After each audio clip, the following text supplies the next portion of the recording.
12 dreams for the Red Queen under crown of stone. 8 voracious beasts born from 8 restless nights.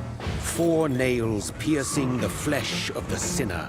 1 prayer for the summoned, called by this song. 'Tis perhaps the countdown to oblivion for the once proud city of London.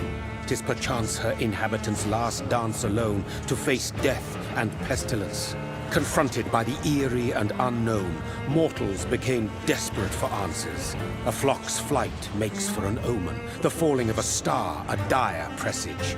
Turning to priests for interpretation when there was no reason to be found. When religion failed, men turned to science. I saw them build such vain cities, crafting machines made for endless war. New questions flourished as old answers withered. What is darkness but lurking sun? What is wall but enslaved stone? What is glass but tortured sand? What is song but a call to arms? What is hate but jilted love? What is life but death pending?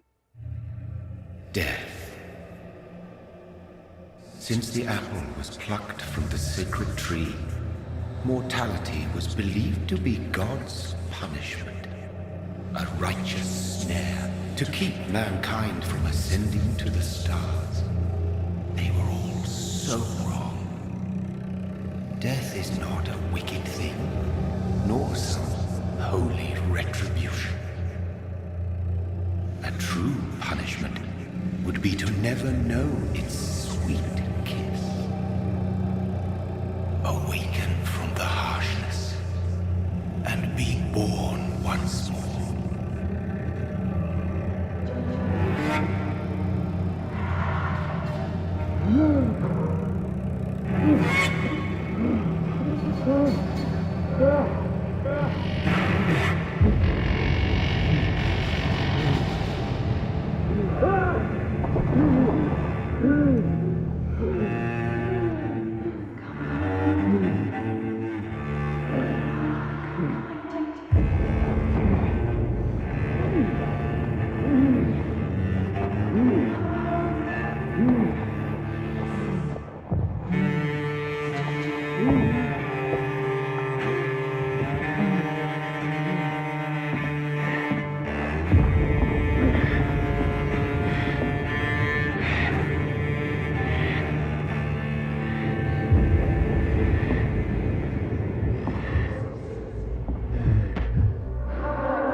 Mary!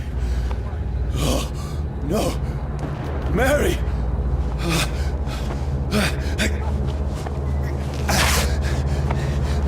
Hold on! Please, hold on! Oh, God.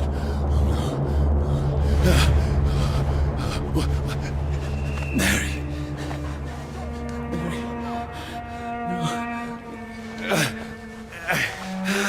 No.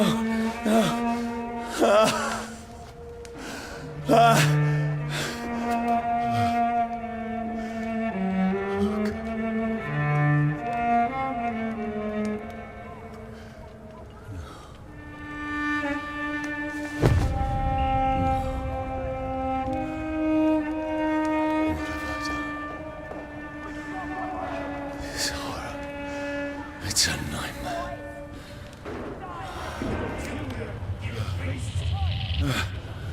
No! Please, a moment, let me explain!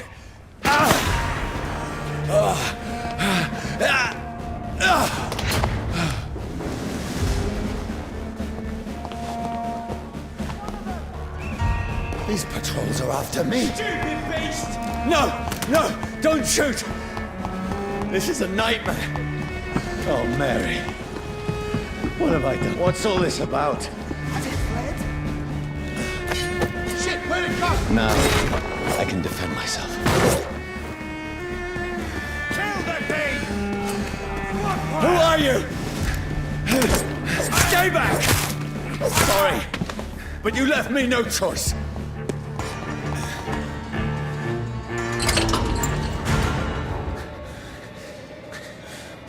I mean you no harm. I need help. Die, you fucking leech!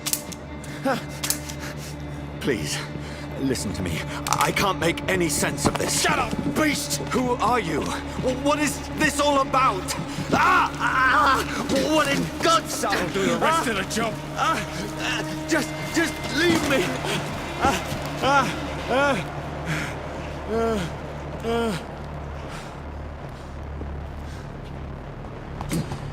The sun. It feels like it's burning me to the bone. I need to find somewhere to hide. Over there! Right now! One of them... Let me go!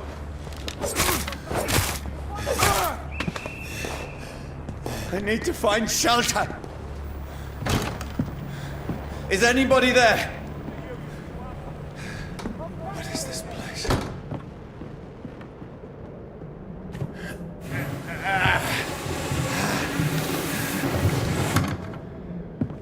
The place seems abandoned. I should be safe enough here.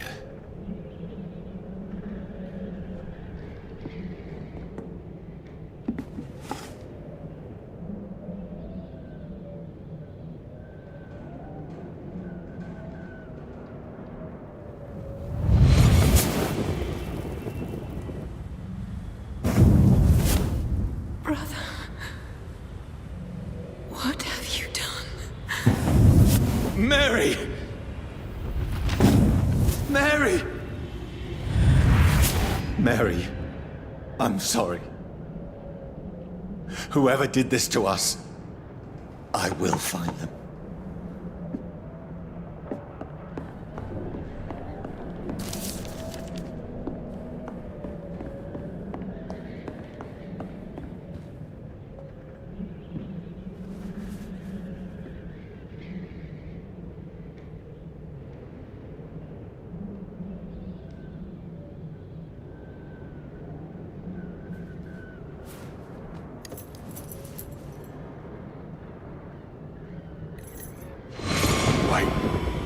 This one's dressed up fancy. Let's run through his pockets. Picking the dead's pockets? Are you serious? I've still a rent to pay. He's got no more responsibilities. What's this? Gold watch. Beautiful it is. We fancy it and share the takings. I suppose we are undertakers. Now, give him an Eve.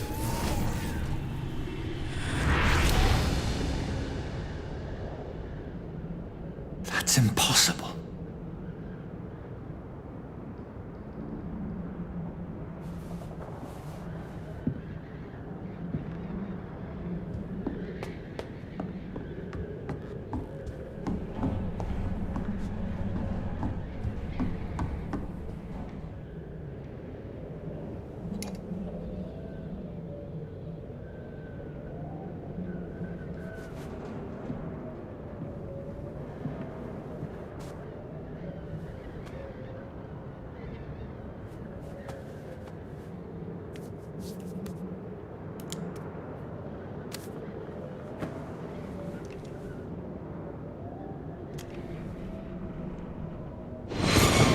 Johnny, this one's lost.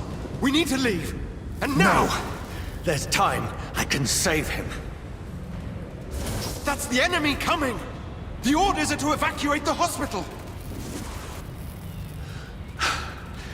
Done. He'll live. And now what? We fight. Killing is a hell of a lot easier than healing.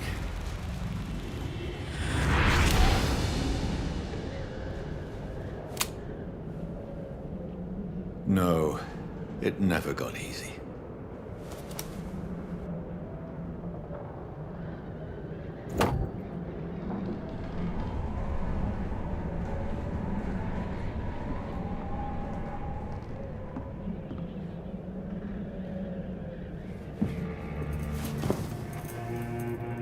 This makes no sense. None of it. No sense at all.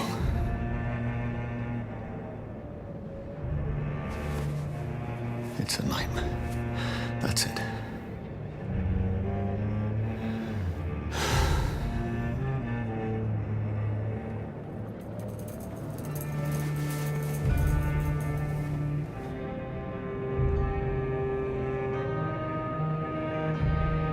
So be it.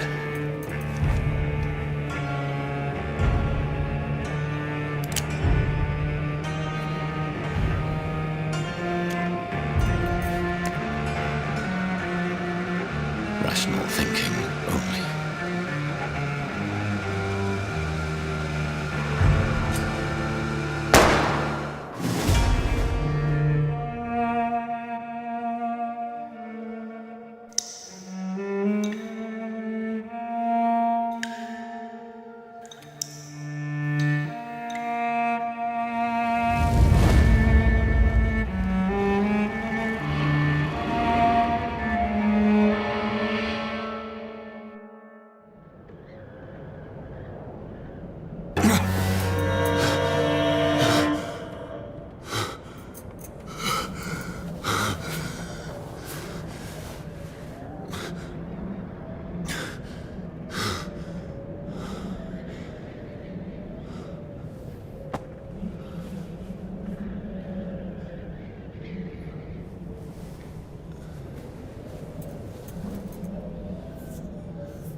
This is absolute madness.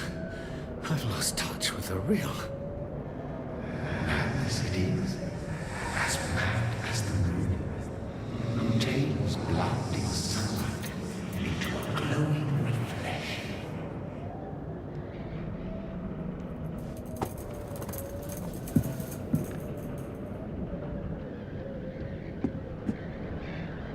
That voice in my head. If I'm not mad, then it must belong to the one who made me what I am. I must find him to understand what I have become. Where is it? It's closed. These people want me dead. I need to leave now.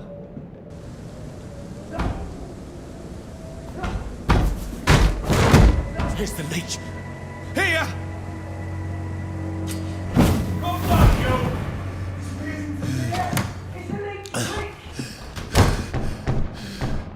My head's spinning. Oi! Come out, you coward! I'm still in Southwark. Over there! I must reach the West End. Die, vermin! Go back home. There's a strength I never knew I See had. them? See close! This one's the top! This shouldn't be possible. Piece of shit!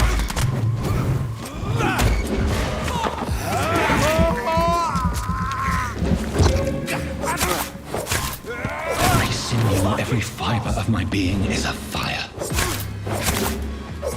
I feel like a child learning the limits of my body.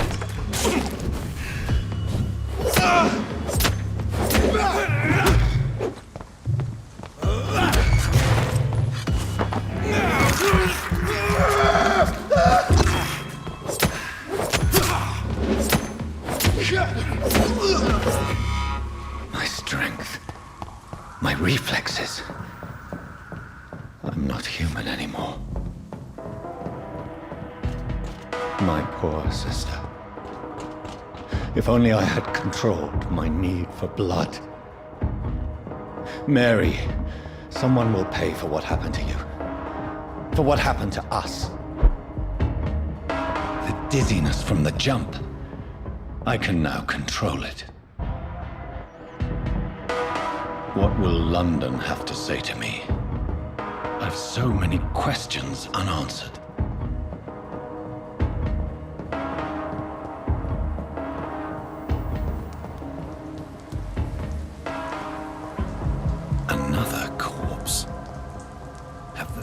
these streets of London become a mausoleum?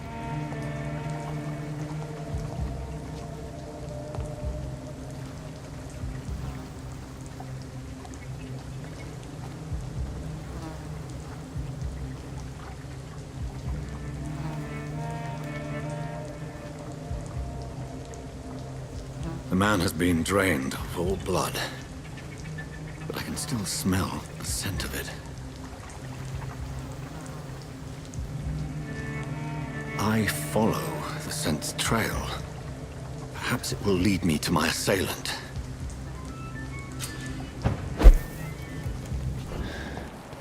Fresh blood. Where has everyone gone?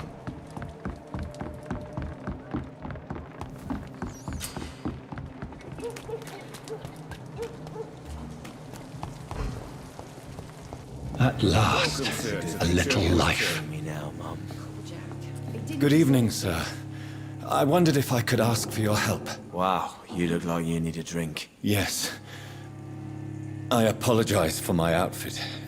It's been a long night. Been there, seen that. Don't worry, things can only get worse. Anybody entered the bar recently? Can't say. Sorry. I spent the night making love to that gorgeous bottle, see? This is important, sir. Are you sure no one has come in here in the last few hours? I don't know and I don't care.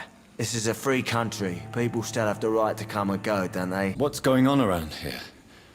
It's like everybody is hiding. You must be new here. Have you not heard about the murders? Everybody fears the return of the sewer dog. Who is this sewer dog? It's the local bogeyman. Convenient answer for every crime that happened for decades. You murdered someone, blame the sewer dog, eh? You make it sound like it's a fairy tale. People will always believe in monsters. It's easier than accepting their own darkness. We can all be monsters. I'll leave you to your bottle then. Whoever he may be, the killer recently entered this bar. Maybe some of the locals saw him. This is no place for you. Prewen has several patrols roaming the area. They do not pursue me. But they're looking for vampires, and they're most efficient. They'll not relent until the killer has been identified. I have a common objective, but I require... Shh. I think someone is eavesdropping. Are you certain? You might as well come in, whoever you are. Slowly, vampire! Who are you? I mean you no harm. Saith the vampire. Present yourself! I need a word. With anyone.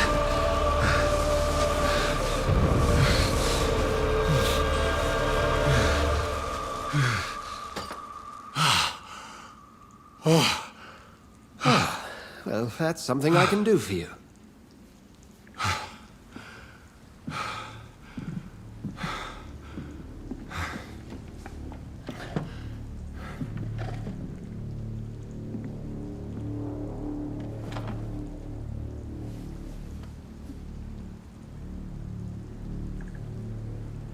And who might you be? Tell me, who are you? First, tell me what you want. Then I may tell you. That's none of your concern. Sir, you have entered my room in the middle of the night, pale as a corpse and shaking like a tree. So please, indulge me. Someone is molesting people. In fact, killing them. Biting them. The calling card of a vampire. Like you. You seem the expert. How would that be? I have my secrets, as you have yours. Then if you are not a vampire, who or what are you? Dr. Edgar Swansea of the Brotherhood of St. Paul. I'm performing an independent investigation here in an attempt to understand precisely what is going on. What have you uncovered concerning the murders? It started a few nights ago. Rumors of violent murders. The docs have always been, shall we say, somewhat unsavory. But this is different. How different? A vampire is at work here. Famished. Reckless. It must be brought to ground, and quickly. I heard another voice, that of a woman. Who were you talking to? Ridiculous. I've no idea what you're talking about. Something tells me not to trust you. Then the feeling is mutual. And what exactly is this brotherhood? Sir, if the name is not familiar to you, then we shall discuss it another time. Then help me find the culprit. I may. If you'll first tell me why you opened this door. I followed a trail. The scent of blood from a recent victim. It led me here. You thought I was your aggressor? That explains a great deal. We're both chasing the same shadow. Perhaps. This is all new to me. I'm not even certain what I'm looking for. You should let me handle this affair. You've no idea what you're up against. No. I will find the monster. He is mine. How will you do any better than I? But then let me ask you this. What are your intentions if you find the killer? I will at last have the answers to my questions. Then I can only wish you good hunting. And pray we shall meet again.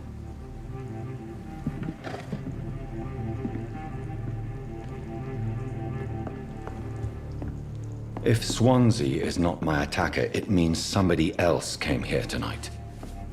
Someone I hope must I live know long enough something. to see them wet boot boys get what's coming to them.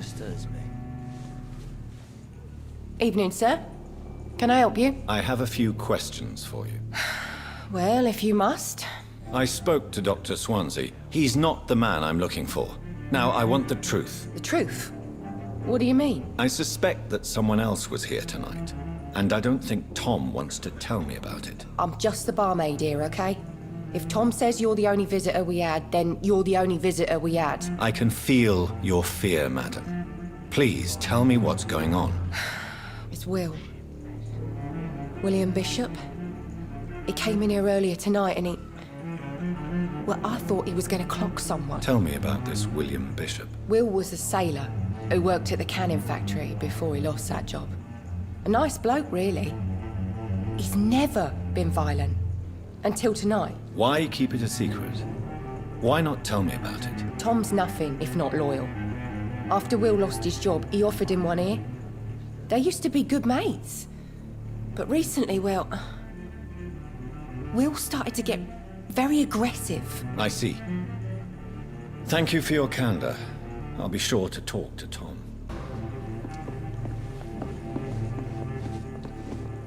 My God, sir, you look like Jonah's whale just spat you out of hell.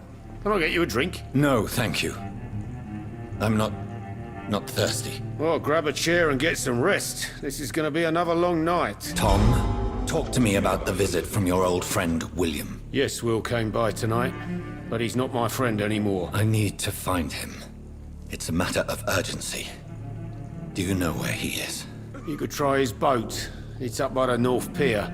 He sleeps there when he's too drunk to get home. Please describe him to me. What do you expect? He's a tall, sick bastard with a bad rash and torn old clothes. William used to be strong. Now he's a mess. Thank you, Tom. If you see him, tell him I don't want him back here unless he cleans up his act, okay?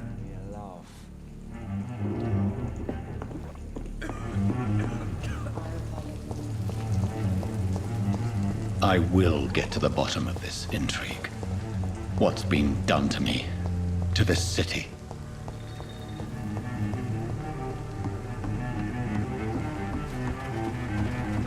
The body is still warm. This man has just been drained of blood. This man was armed. He tried to defend himself. This corpse has been dried of its blood, just like the previous victim. What's this? Some sort of note. Blood and empty gin bottles. This Bishop fellow is something of a heavy drinker. There are blood splats on the other side of the canal. I must reach that barge.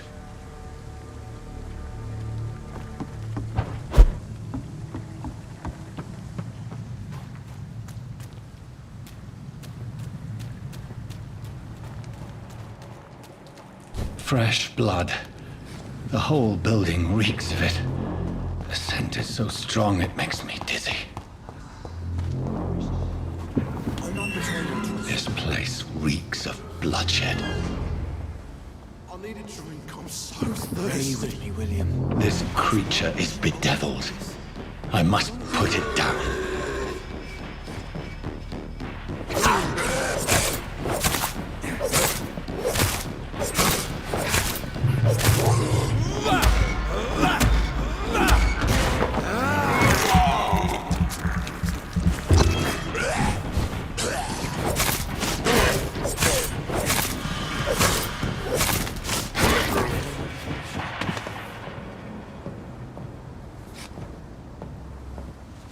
William was an honorable man.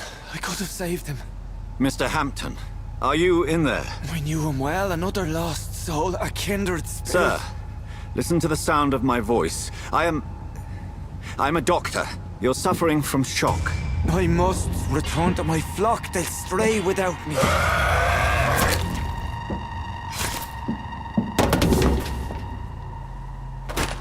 Remember, certain skulls are every bit as resistant as we are. Who are you? What do you mean by skull? You truly are a newborn. I should have realized. Wait. You are the woman from the bar. Are you... like me? Can you help me? I believe, sir, I already have.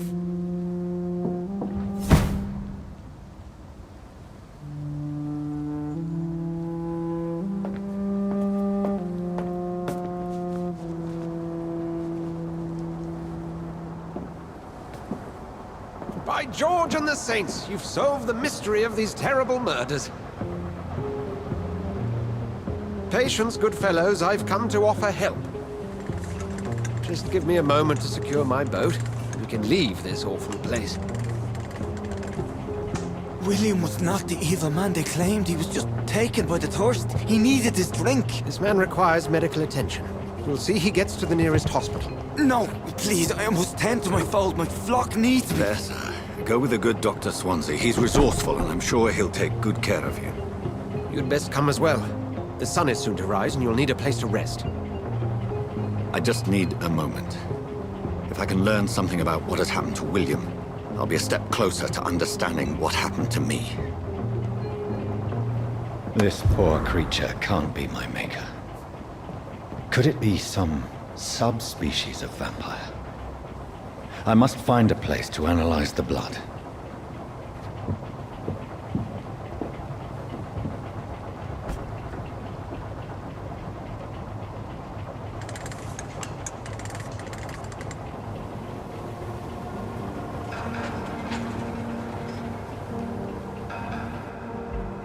Where are we headed? We're on our way to the Pembroke Hospital. It's just across the canal. They'll have a bed for poor Mr. Hampton. William was... what manner of creature was he? Predator, prey, villain, and victim. Who can say? The important thing is that he's been stopped. Duly noted. And the woman? What... who is she? What woman? Oh, don't play me for a fool. You used me to locate that skull. You must know who she is. And I thought you a gentleman. You shouldn't talk about a lady behind her back. But I will tell you, she values her privacy.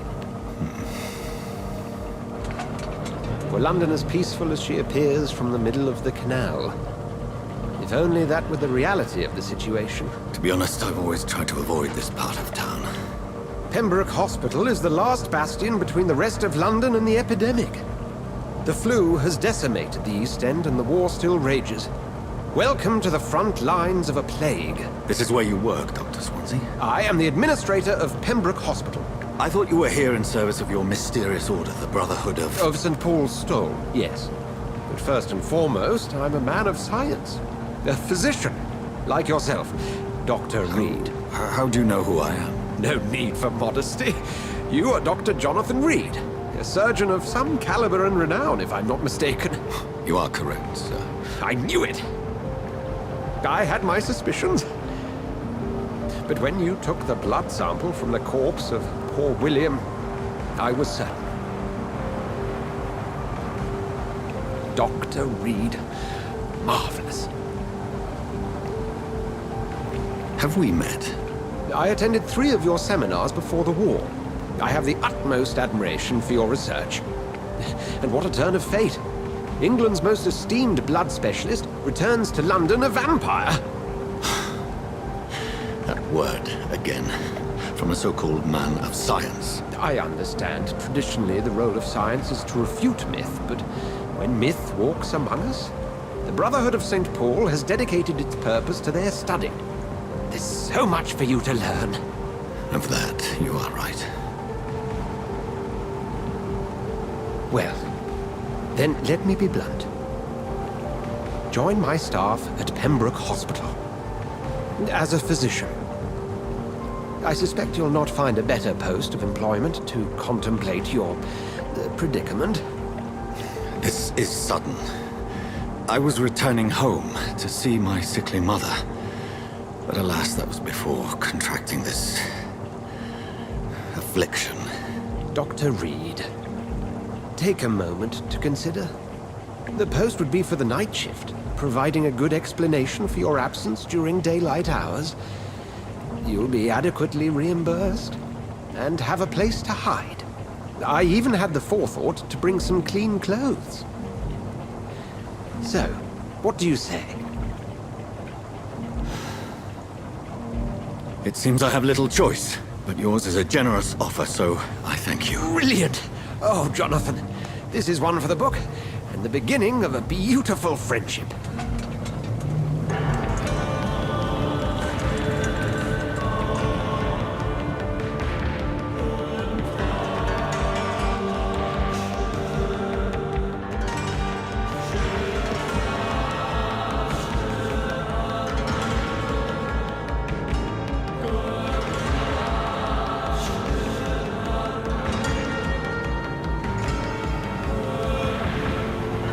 Dr. Swansea, thank goodness. I was beginning to be concerned. Worry no more, Nurse Crane, for I bring good news. Oh, Doctor, what a night. We lost 2 more patients. Nurse Scow said she couldn't take it anymore and resigned. Yes, well, I'll make a new rota in the morning. In the meantime, find a good bed for Mr. Hampton. Be sure to pay attention to his needs. Of course, Doctor. Oh, and Dorothy? Yes, Doctor? Dr. Reid here has just returned from the front. He served King and Country and will be joining us here at Pembroke. We're very lucky to have gained a surgeon of his talent, and one so experienced in blood transfusions. That is good news indeed, Doctor. Oh, yes.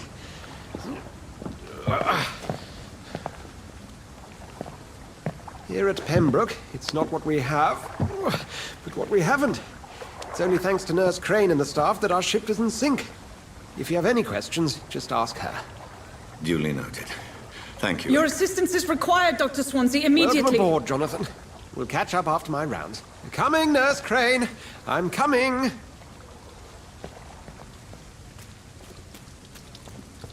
Come on, you bastard.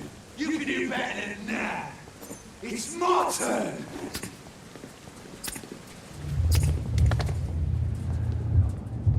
Rotten autocracy. Each heart contains the source of life.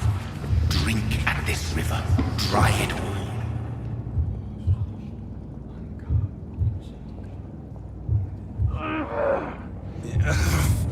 On you bastard. I won't bite. Sir, please. You've lost too much blood. Calm yourself. You think I didn't notice? Stop your staring and get me to an hospital, you arse! Insulting a good Samaritan. Not exactly the way to get rescued. Alright, sorry. I am in pain here. My guts are spilling out onto the street and you're yabbering on. Yes. That's a very nasty wound you've got there. Take my word, I am a doctor. Dr. Jonathan Reid. Name's Clay Cox. I'd appreciate you helping me to a better place, Doc. Follow me, Mr. Cox. Let me assist you to that better place.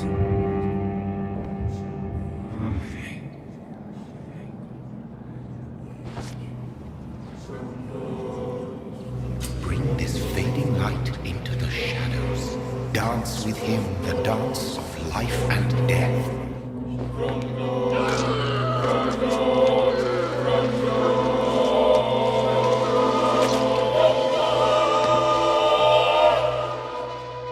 In the back, you bastard! Didn't have the guts to fight me. Fuck you. I'll kill you. I'll kill you.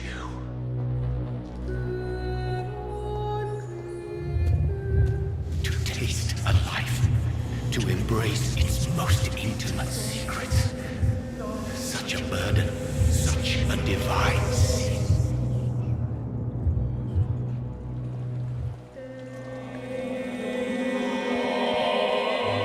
Doctor, it's freezing here. Doctor, where have you been? I've little time to play hide and seek with new staff members, no matter how illustrious they may be. I apologize, nurse. I needed some time to myself. This has been the longest and strangest night of my life. You delivered poor Mr. Hampton from a terrible fate. The means to that end should be of little concern, Doctor. Thank you, nurse. What can I do for you? Dr. Swansea insisted we provide you a quiet office. You'll find it on the second floor with your name on the door. Thank you. Nurse Crane, isn't it? Yes, Dorothy Crane. Welcome to Pembroke Hospital, Dr. Reid. Your office has been prepared. If you could point me in the direction of my room again, nurse. Second floor of the hospital, left after the stairs. It's the last vacant office at the end of the corridor. Thank you, Nurse Crane.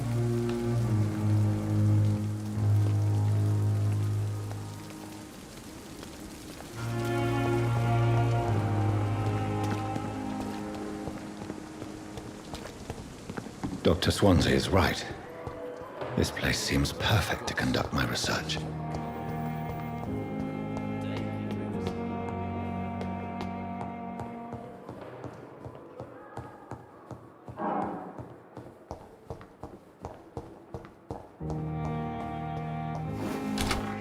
This must be the place. It's definitely away from prying eyes. Relegated to the shadows.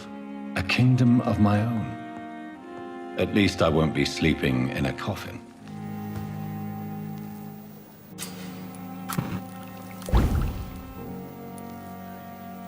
William Bishop's blood is much more unstable than human blood and shows extensive mutation.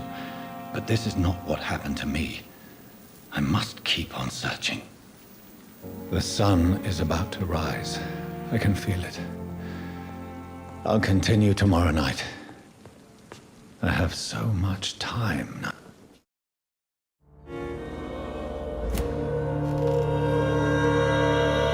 If I'm to stay here until my research is complete, I'd better learn to hide my true nature from the mortals. But what about my thirst for blood?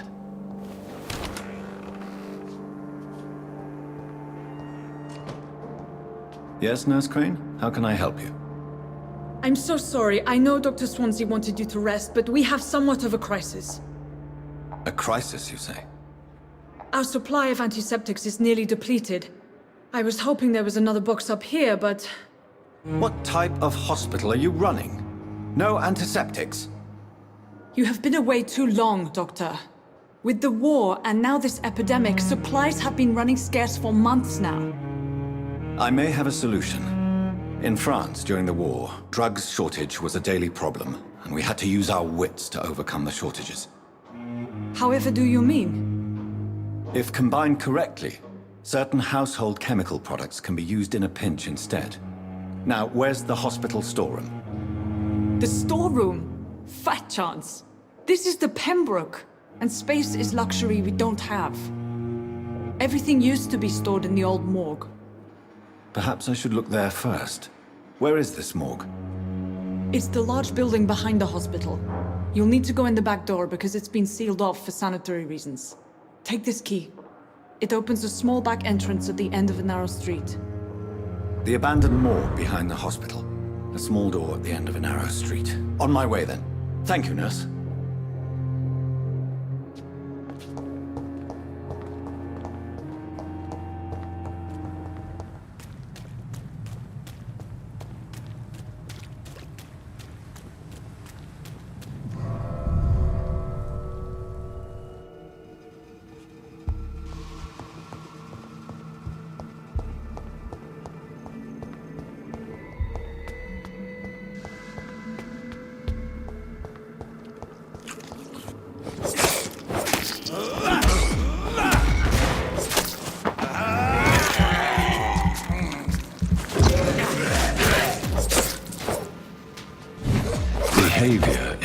to the infected William Bishop. Must be the same strain. This sickness moves faster than influenza. Balls of Mars. Fortifiers.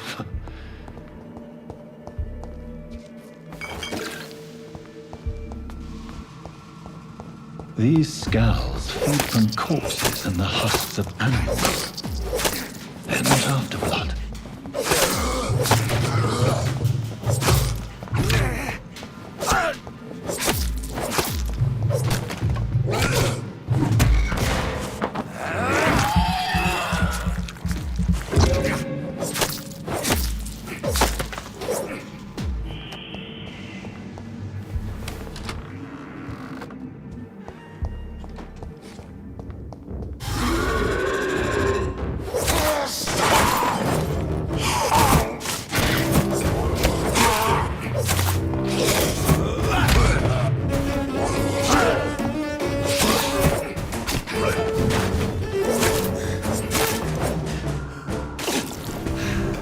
Scowls can be so ferocious. I'm not sure I can defeat them without becoming stronger. To drink blood is so tempting. Sodium hypochlorite.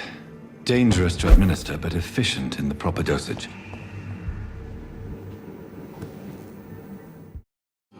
Finally, you've returned, Doctor. Did you find anything of value? Yes, nurse. You've worked your first miracle, Doctor. Now, this patient here needs immediate treatment. Duty calls. When the storm has passed, I'll show you how to mix the remedy yourself with the same basic ingredients. Many thanks, Doctor. When you've finished, you ought to report to Dr. Swansea in his office. He's been looking for you. Seemed pressing. Please, Jonathan, come in.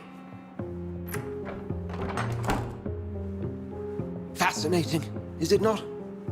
In the last decade, so many mysteries have been brought to light with our microscopes. The human body, biology's penultimate frontier. The more we explore its boundaries, the less we're able to trace a clear line between life and death. You, my friend, have a foot in both countries. The view must be vertiginous. It's at least as vertiginous as chatting about vampires with you, I would say. This must be all so new to you. This area of town, the hospital, a brand new life. How stimulating it must be. I wish I could share your enthusiasm, Dr. Swansea, but my condition defies scientific categorization. Undead? Unalive? Immortality defies logic. I cannot express my thrill at this serendipitous turn of events. The world's most eminent specialist in blood transfusions, a vampire. One might say a gift from heaven. There is an absurd poetry to my situation. Physician, heal thyself. Forgive me. I've been an admirer of your work for a long time, and now you are so much more than a brilliant physician. And please, call me Edgar. There is no need to apologize, Edgar. You offered me sanctuary when I had none. Very well. I have a task for you, Jonathan. Something that will require all your newfound skills. Please, go on. The Pembroke only survives through the generosity of our benefactors. Unfortunately, our main donor has found herself in a bit of a bind. Now, if you could help her out...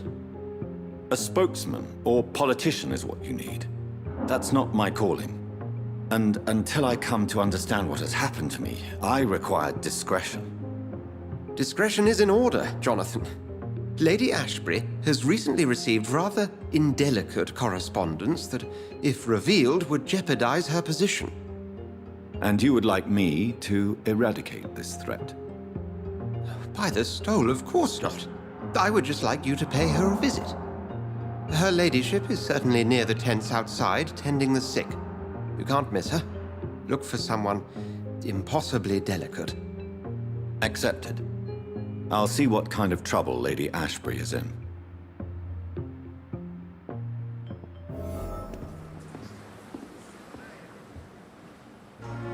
The flu took my dear wife, Emily. I take comfort knowing we'll soon be together again.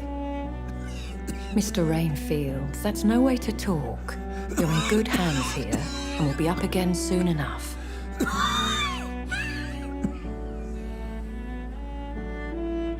Now do me a kindness and get some sleep. I'll be back round later. Your words are kind, the blessings of an angel. You're the sweet, sweet Lady of Mercy.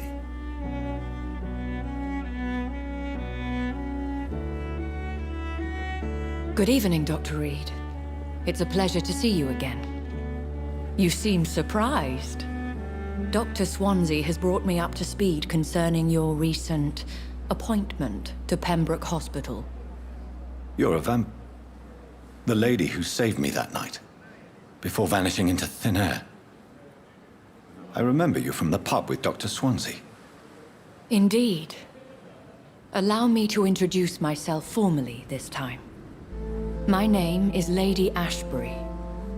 I remember you well, in spite of the brevity of our encounter. So it seems our Dr. Swansea does indeed have a fascination for creatures of our constitution. Dr. Swansea is a remarkable man. Dedicated, one might say, obstinate? He spent years compiling our bestiary. I hope you're more disposed to answer my questions now. You must have countless questions, but our rather urgent matter first. Swansea has explained. My cover, if you prefer, has been compromised. Pardon my boldness, Your Ladyship, but I have questions concerning this condition we share. As a newborn, your hunger for answers is rivaled only by your thirst for blood. But the questions need wait. I'm a scientist. My trade is in the deciphering of mysteries, and I need information to feed my mind. I will gladly answer every question you have, but first, prove yourself capable of resolving my predicament without eating the culprit. Dr. Swansea has commissioned me to be your agent in this matter. You could start by explaining what's amiss. These past insufferable weeks, I've been the victim of extortion. I've made a first payment, but the blackmailer grows greedy. I must refuse his most recent demands. Please continue. Every detail is essential. I'm your man. My embarrassment in this matter is eclipsed only by my shame at having put the hospital at risk. The threat from our anonymous scoundrel is clear. A list of dates. My visits coinciding with the dates of suspicious patient deaths due to massive blood loss. Is it true?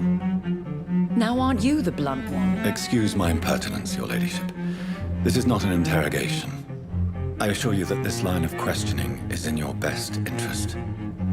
In all honesty, I'm not simply a patron to the hospital. My visits serve a dual purpose. Dr. Swansea has been treating my condition with a revolutionary technique of blood transfusion. It seems you are a specialist in the domain. I'll take care of it. Do you know where I should start? If that was the case, I'd settle the matter myself. You could talk to our local gossip, Harriet Jones. Not a pin drops here without her hearing about it. I'll meet that woman now.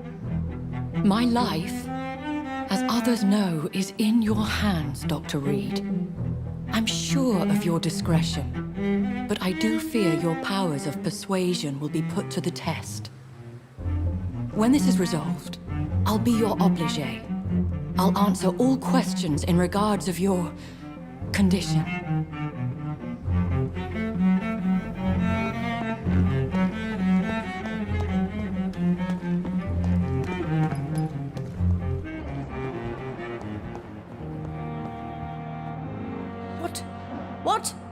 What is this? Who are you? Get out of my room. There's no need for alarm, madam. I'm Dr. Reid, the new surgeon. Preposterous. Dr. Reid, you say? I don't want some bumbling intern. Where's Dr. Swansea? If you continue shouting, I'll have you restrained and gagged. Understood? How brave. Threatening an old defenseless woman. You know how long I've been a patient here? You've picked the wrong fight. I'm Harriet Jones. Harriet Jones?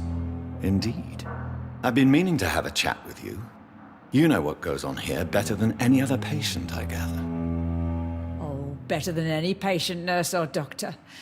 I've seen so many vile undertakings. I heard there have been some despicable goings-on. Was there a case of blackmail? Blackmail? Wait.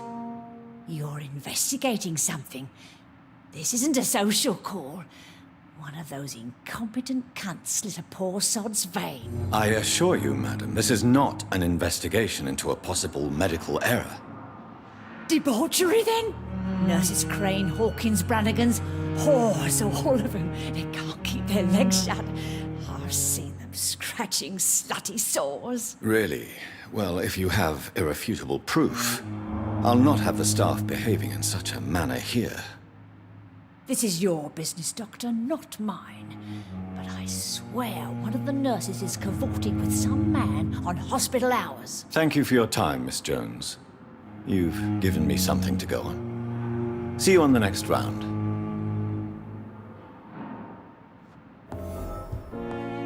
The patients and staff might know something. I'll start my investigation with them. Can you tell me about the strange man visiting one of the nurses during her shift? Let me guess. You spoke with that old shrew, Harriet Jones. Do not pay attention to her, Doctor. She's full of fanciful tales. She could have been telling the truth about the mysterious man. That old witch will end up in hell soon enough. Who cares if a nurse finds some happiness where she can? No matter how you feel about her, Miss Jones deserves our help. Who says I don't care for her? Hate is what keeps that old crone alive. Good evening, nurse. I'm Dr. Jonathan Reid, the new surgeon here at the Pembroke. Dr. Swansea has already told us about you, sir. I'm Nurse Gwyneth Brannigan. Welcome to the Pembroke Hospital. Did he really? It's a good thing I wasn't hoping to keep a low profile. All members of staff have already read about your new blood transfusion technique. Dr. Swansea made sure of that. I see. Well, I'm a little surprised, but I suppose I'll just have to deal with this unexpected notoriety. You must know, blood transfusions are Dr. Swansea's primary subject of research. He is convinced it is the future. Have you seen a strange man visiting any of the nurses here? I've never heard of such a thing, Doctor. What's that do?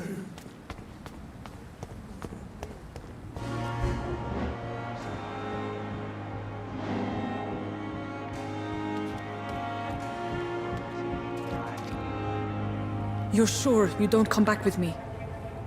Nah, I have to see someone at the hospital. Be careful. You look so bad they may keep you as a patient.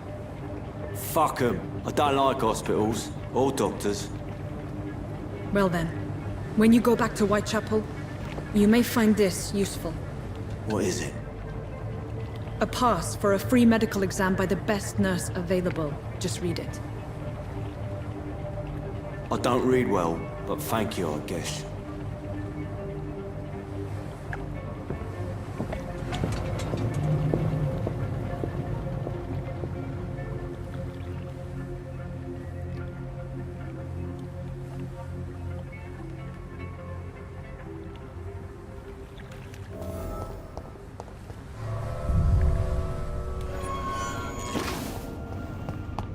This man has been savagely attacked and dragged to the floor. Here's what's left of him. Not a lot to check, but I should anyway.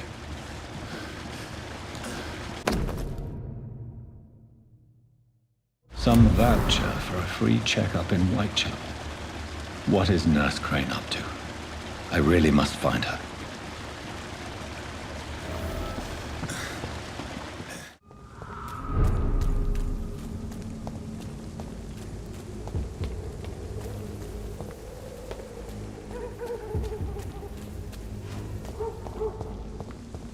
Whitechapel. This neighborhood is linked somehow to the kind Lady Ashbury's blackmail. First, let's find this Petrescu fellow. Fuck you all! Fuck it all! Stop it now, Albert, stop it!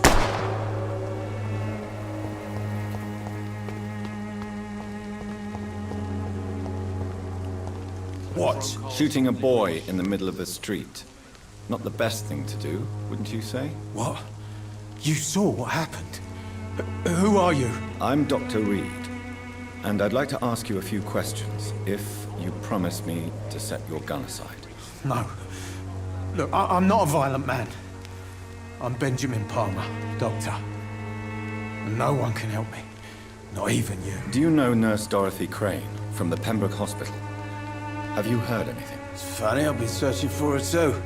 I need some pills. But the woman is a phantom, if you ask me. Really? And why is that? Word is she ain't real. She's a cover for some doctor who runs an illegal dispensary for migrants.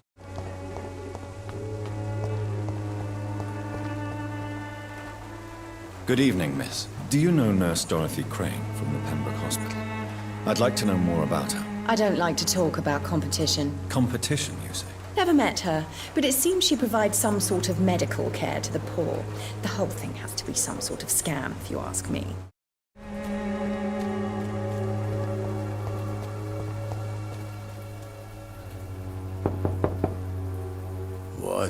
What do you want? Leave me alone. Good evening, sir. I'm Dr. Reid. I'm looking for Nurse Dorothy Crane. There is no Dorothy Crane here. Now goodbye. I'm afraid this medical leaflet says the opposite, sir. Really? Well, I'm afraid I'm going to close this door right now. Go bother someone else, Mr. Doctor. To enter that house, I must discover who this man really is. Maybe I could start by observing what he's up to.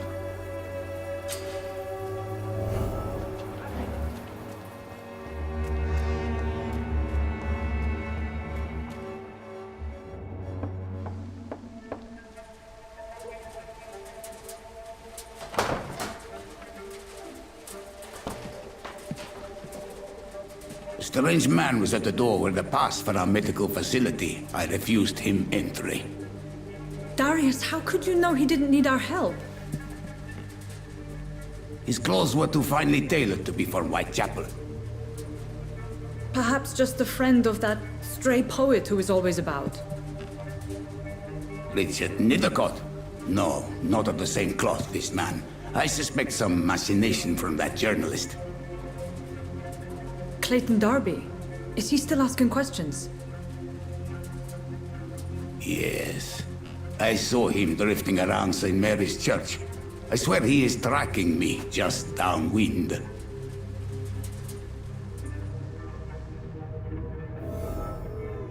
It's locked. I must talk to that journalist or the poet. They must know about Darius. Nearby the church they just mentioned. Its effectiveness has been proven by many. Excuse me, sir. Are you familiar with this part of town? Name's Clayton Darby, reporter. Sorry, I'm new to Whitechapel. But perhaps you could help me since you're a journalist. My name is Jonathan Reid. Dr. Reid, the famous surgeon. Oh, glad. I heard you're investigating an underground medical dispensary in Whitechapel. What do you know about it? Not much, I'm afraid.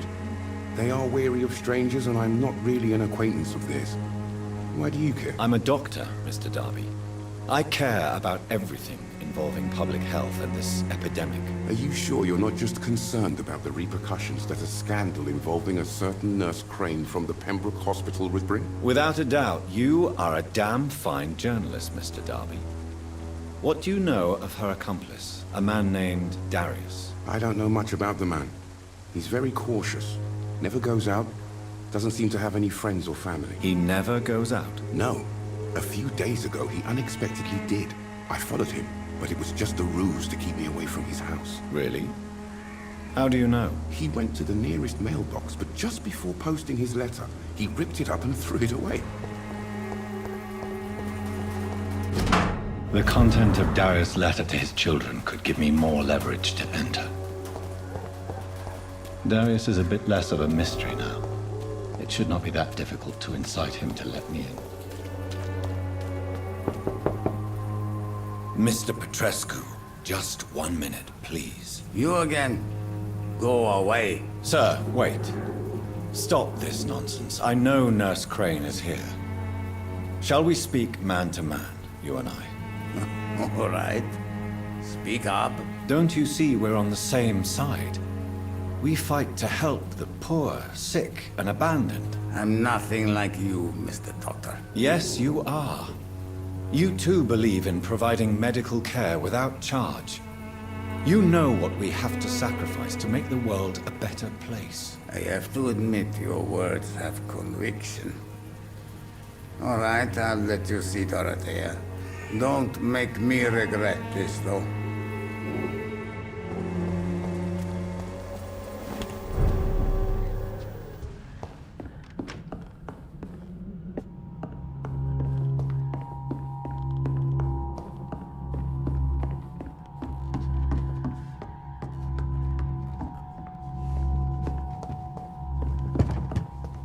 What do we have here, nurse? Patient Raz Van Vasily. High fever running on 3 days.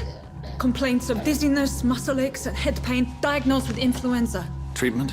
Aspirin and salicin for the fever and discomfort. Liquids for dehydration, but he's having trouble keeping even water down. Thank you, nurse. Anything else I should know? He did lose consciousness this morning, but he's never had convulsions like these. He's not convulsing, he's choking. He's not getting any air. Scalpel! Hand me that scalpel! What can I do, Doctor? I need to perform a tracheostomy. Short pipe. That rubber tube will do. We're going to cut a passage for air through the neck. Yes, Doctor. He's breathing again, but he's coughing up blood. Internal hemorrhaging. I need to make another incision into the chest cavity to drain the fluids from the lung. Prepare another tube. A thoracostomy? Doctor, we've nothing to fight the infection. We need an aseptic environment. Right then, Nurse Crane. What do you suggest we do? I've no idea. I'm not the doctor. Time is of the essence. We need to perform a thoracic drain. Yes, Doctor.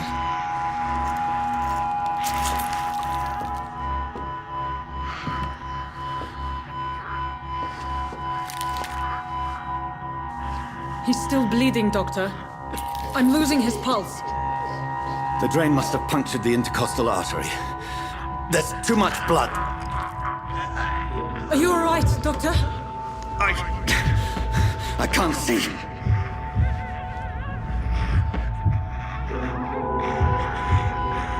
Yes, I have this, nurse. Allow me to finish the procedure alone. I need the room. I'd prefer to stay and see this through. This is my patient, Doctor. I have needle and thread for stitching the wound.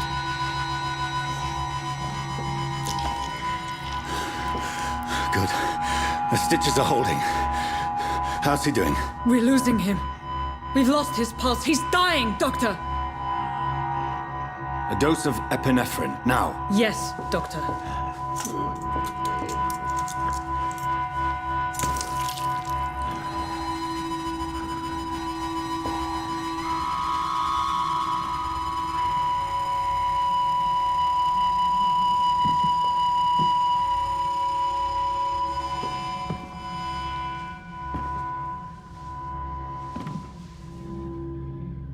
We've lost the pulse.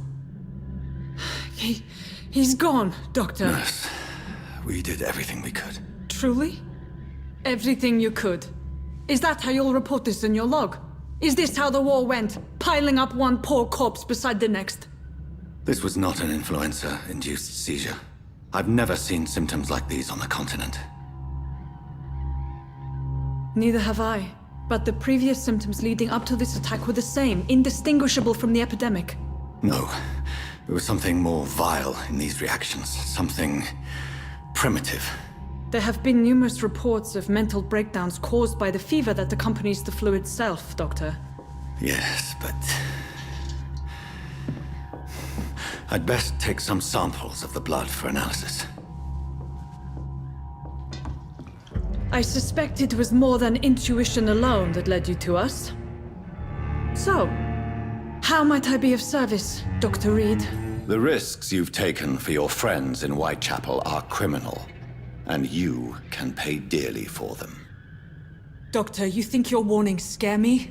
I've stolen and plied, blackmailed and lied, but what else am I to do? I'm all these people have. You've convinced me of the sincerity of your actions and their noble justifications. But all the same, blackmail is a crime, and it will stop, Nurse Crane. So, are you going to turn me over to the authorities? Nurse Crane, there is no question that the work you've done here is extraordinary, but this dispensary is incapable of coping with the outbreak. It's only a question of days before the situation at hand will overwhelm us. I cannot allow it. It's my duty to put an end to this immediately.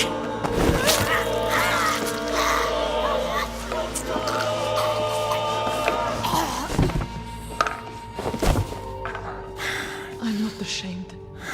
I did what was right. For in the end, I saved lives and you took them. But we had so much in common, Doctor. Don't you see that?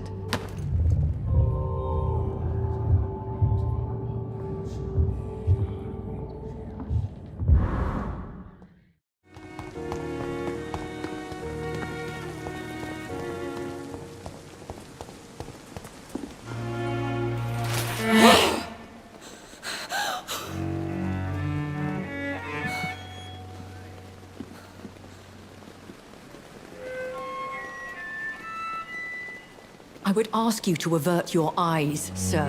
Or did you not know it was rude to stare? I knew it. Speak up, Dr. Reid.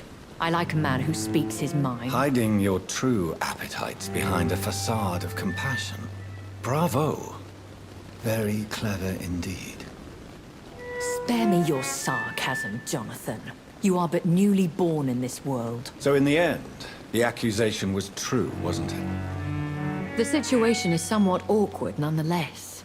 I have not been observed sustaining myself for many decades.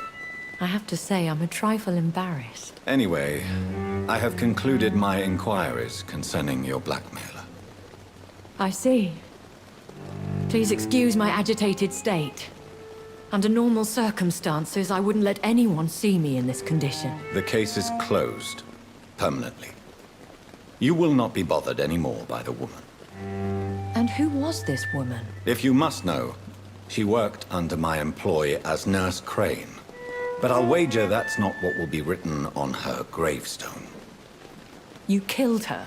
Is that what you consider discretion and diplomacy, Dr. Reid? I did what I thought was best, and acted accordingly. You will learn that trust is a rare and precious commodity in the Immortals world, my young doctor. And your actions have not induced me to offer you my support. A vampire? Is that what I am? What we are? Such a crude word, defined by penny dreadfuls and drunken hacks. No. You are now an Ekon, and that you shall remain. So we are Ekons. How can I identify us amongst other vampires? How to put it? All Ekon are vampires. But all vampires are not Ekon. We are but a branch of the immortal tree. Are you an Ekon too? Yes, I am. We are the closest thing to what man refers to as vampires. Forget what you think you know about us. I've been hearing a voice talking in my head. Is this some kind of insanity? It feels like the voice of the vampire that created me. Hush. Tell no one this. It would be unwise to talk of such things amongst British immortals. Speak no more of your maker. Excuse my forwardness, but... are you my maker? Me? Goodness, no. Only a foolish immortal would create a progeny without taking precaution. And I'm no fool. How could this cause offense? Only the powerful immortals can mentally call to their progeny. No vampire or hunter will sleep easy, knowing that an unidentified elder is stalking the streets of London. I don't understand. Why was I created and then left for dead? That is a question only the one who made you can answer. It's not normal practice. I doubt even if you find him, he will answer you. Considering how cruelly he treated you. I'd like to avoid creating another vampire by mistake anyway. Tell me, how is it done? The process is dangerous. It could even kill your potential progeny. If you did decide to sire an offspring, they must drink of your blood, Jonathan. So me being a vampire could have been a mistake. I very much doubt it, Jonathan. Contrary to the legends, it is not as simple to make another vampire by just biting someone. Been away from London and England for 3 years. This isn't the city I remember. Things have gone from bad to worse here, Jonathan. I've lived in this city for a long time, and I've never seen it like this. The Spanish flu has hit London that bad. Yes, but it's not just that. I've heard things. Things I've not heard for a very, very long time. There are whispers in the shadows. Something far worse than the Spanish flu is here in the city. When I awoke, changed, I was chased and attacked by vampire hunters. Prepared and well-trained. Though I can't be certain. More than likely, it was the once glorious Guard of Priwen. You make them sound like some sort of cult. More a society. And like all the best ones, a secret society. I thought them almost gone. But it seems they have been recruiting. Once glorious, but still dangerous. They have seen better days, but all fanatics are dangerous. You would be wise to stay clear. They are sworn to destroy our kind. Why does Dr. Swansea allow you to feed on the patients of the hospital? Dr. Swansea is a good and compassionate man. He is trying to find a solution for our hunger. Until that happens, he is clever enough to understand that I only feed upon the dying. And no one suspected you of the murders. As you well know, suspicion has recently fallen on me of killing for pleasure. But you have my word, Jonathan. I take no pleasure in taking a life. What do you know about this Brotherhood of St. Paul's Stole? The Brotherhood is well known amongst London vampire society. As long as our kind is discreet, and as long as they do not interfere, we have come to a mutual understanding. Why did you save me in the canning factory? I could hardly stand by and watch such a promising young blood as yourself be torn to shreds by some gutter skull. What type of vampire is a skull? Not a true vampire. The deformed offspring of lesser vampires. It is a shame these creatures run wild, slaves to their baser instincts. William Bishop wasn't the vampire that created me then? No, Jonathan. Whatever their strength and demeanor, Skulls are the progeny of careless vampires. It cannot be the other way round. I know this is beyond the pale, but may I inquire your age? Really? And I thought you were gentlemen. If you must know, I'm 27. I've been 27 for a long time now, and 27 I shall remain. And who bestowed upon you this eternal youth? My maker. He left this isle a long time ago. Very well. But I believe there is more to this than you are saying. A lady has to have some secrets. I bid you farewell. For now, my lady. I must quickly analyze the blood I took from Nurse Crane's patient. Pembroke is so lucky to have Dr. Reid, you know.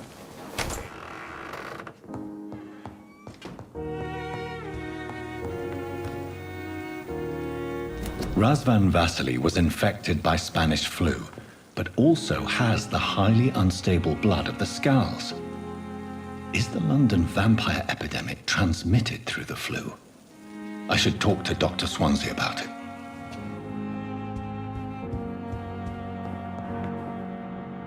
Evening, Edgar. Could I get your professional opinion?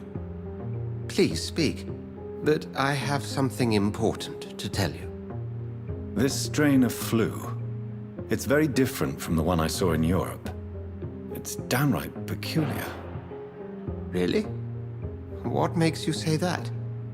I never saw symptoms like this when I was in France. Not at all. I see. Do you have anything more to go on? This disease spreads and looks like the Spanish flu, but its effects differ greatly. The London strain is different from the continental one. This is very interesting.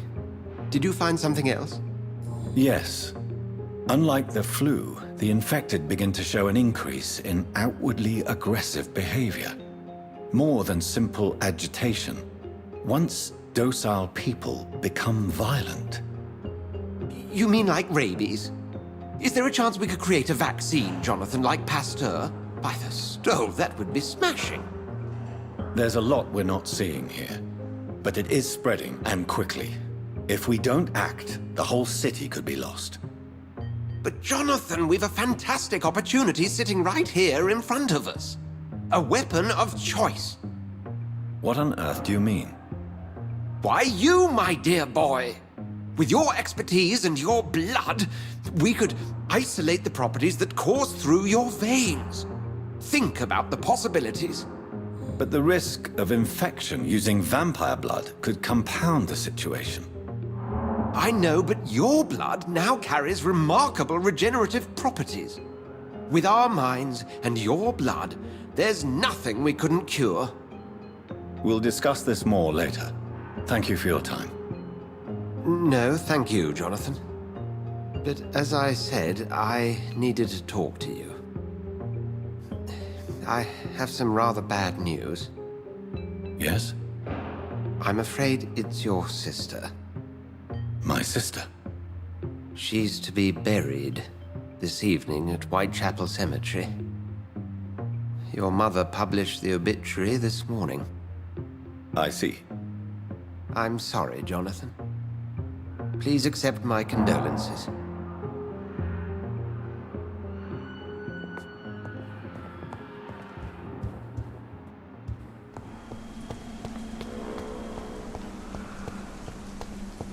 Since I can't reveal myself to my mother now, I must find a discreet spot to attend the ceremony.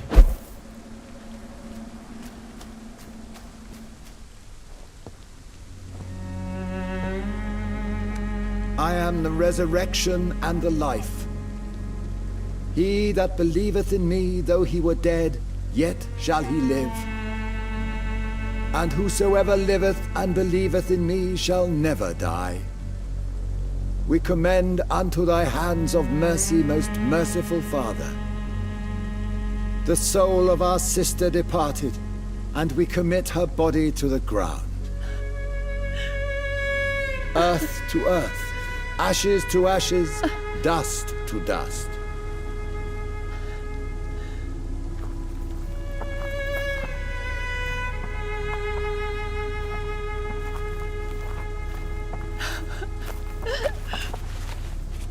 Why kill my Mary and stick her here in this cold, god-awful place?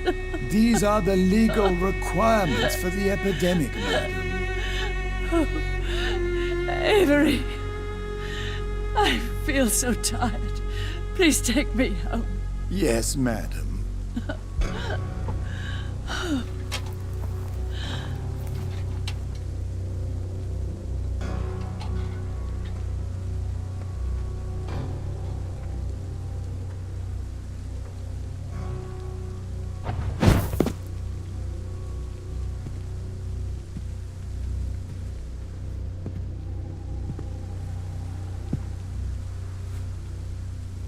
Oh, Mary. What have I done?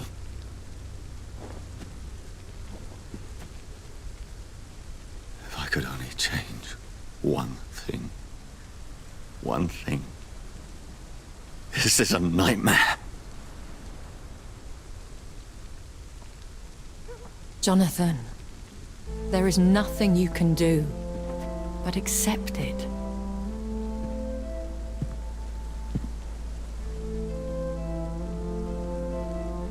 What brings you here? I thought you could use the company.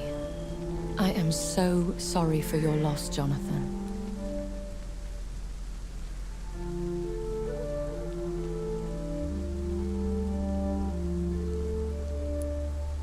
She was a good person.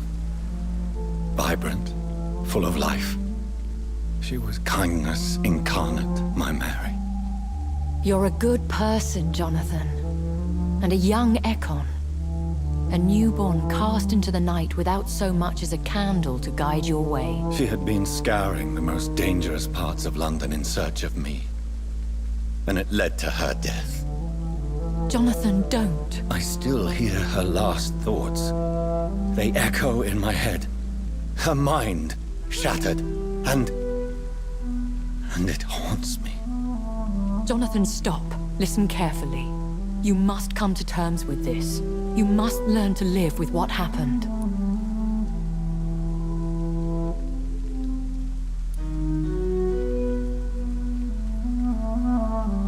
How can I? I've destroyed my family. My poor mother. I can't even console her. Don't you see? You're doing the work of our enemies, feeding your remorse. We are weakest when we grieve, and the guilt blurs our senses. And so this is why you're here. To warn me. You've felt this pain yourself. You too have endured this. I don't want to lose you, Jonathan. I've lost so many friends. Loved ones I cherished. Pray for Mary's forgiveness, if you must.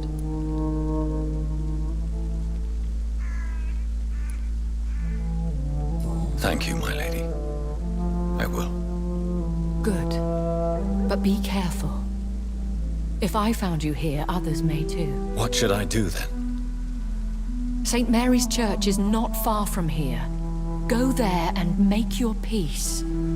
Find the solace you need. My lady wants me to confess. No, Jonathan. It's you who wants to confess, I think.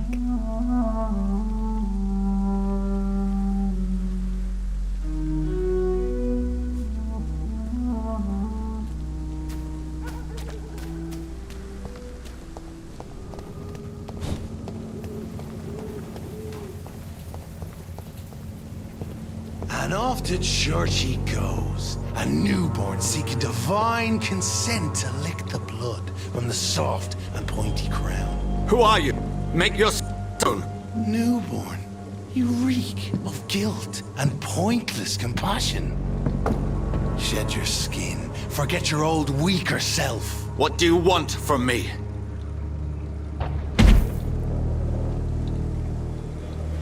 Ascalon does not approve of lone wolves who bring unwanted eyes to our pastures. So your name is Ascalon? Ascalon's will is vampire law. Learn them, abide by them, or I shall return as your judge and jury.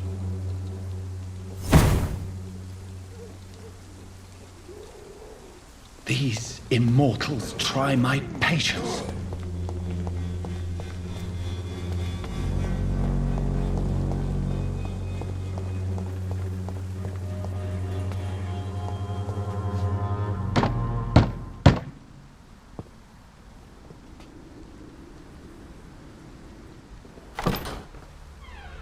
Yes?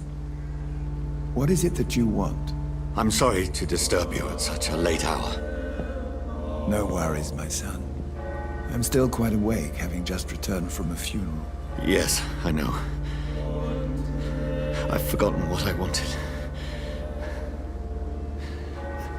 I don't know.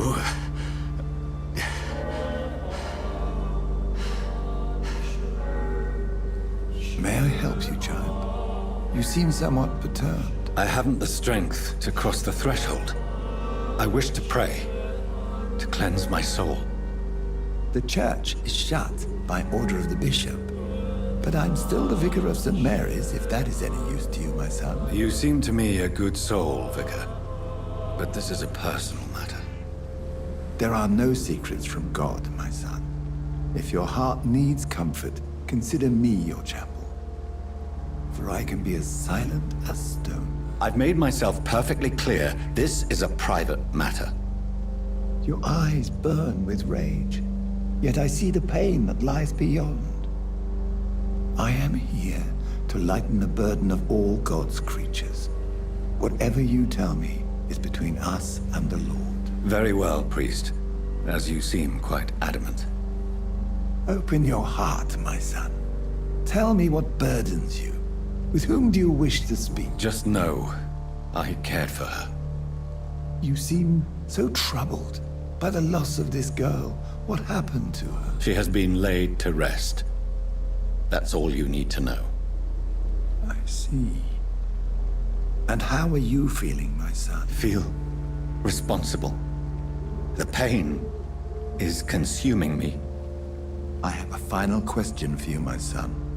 This is of the utmost importance. Ask your question, Vicar. What would you like her to know? I'm so sorry, Mary. I promise to find who is responsible for all this. I'll put an end to this horror. You have been heard, my son, and your burden will lighten if your words are sincere. Go in peace now, and live your life in the way she would have wanted.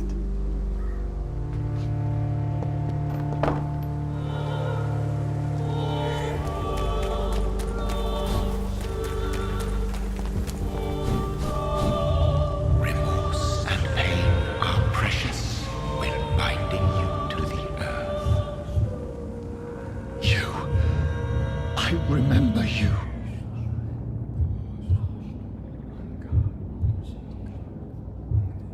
Fear be gone. I would harm no child of my making. This is your doing. You made me. Made me this creature. What are you? I am the land. You are our champion. You selected me. Chose me. As shall my children yet to come. What is it you seek? This age is sickly. An ancient poison, an older rage, brewed in a cauldron newly forged. This has something to do with the epidemic. Seek truth, my champion. Defeat the serpent of knowing with iron spur.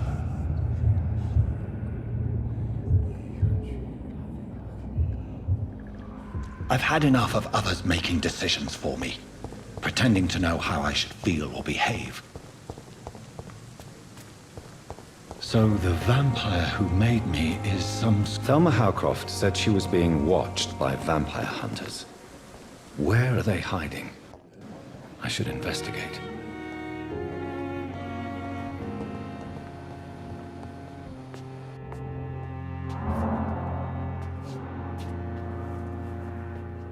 God protect us. You've got a leech in the hospital. Yes, my hospital. My mission is to heal while you go about warring. You've set the table for a snake. I wonder why there's venom in your food. I'm growing tired of your song. You're a woodsman, McCallum, not a doctor. Return to your hunt. Remember, I've a good nose for machinations. I can flare the scent at a mile. You can't hide from the god. Leave him, Jonathan. This is sacred ground. Neutral territory. And I just had the carpet cleaned.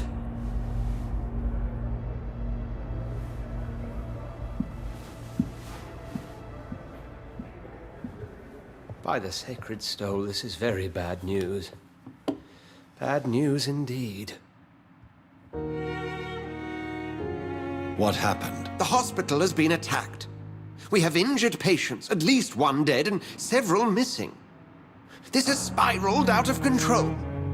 Even the most infirm are asking to be allowed to return home. Who was that man in your office? Geoffrey McCallum, actual leader of the Guard of Prewen. I suspect he's the man behind the rebirth of this old and dusty society. What do they hope to achieve? Their ultimate goal is the eradication of all vampires in the country. They see you as a threat to mankind, Jonathan. We cannot have the people lose faith in this institution. This hospital is their only hope. Of course, you're right. But we cannot afford a public scandal. It would ruin us. We must restore order, and quickly. You mentioned a dead patient. Who is he? She, Jonathan. She was Miss Harriet Jones. I found her room like a slaughterhouse. Blood everywhere. The duty nurse is taking care of the mess. Very well. I'll help you. Jonathan, please. I can't rely on anyone else. And this concerns you as it involves vampires. Someone has taken advantage of our more liberal tendencies here. In what way? Jonathan, I may turn my head when you or her ladyship indulge, but I will not allow this place to become a nest for street feeders. Please then, tell me. Sean Hampton, the man we thought we'd saved at the docks. It seems he was infected after all. So Hampton became more beast than man. Exactly. And now Guard of Prewen suspects the hospital of vampire activity. Do you realize what that could mean for us? Rest assured, I will protect you and your staff. McCullum is a fanatic. The Guard will stop at nothing. You don't know what they're capable of, Jonathan. Very well. Since I brought Mr. Hampton here, I will put an end to this.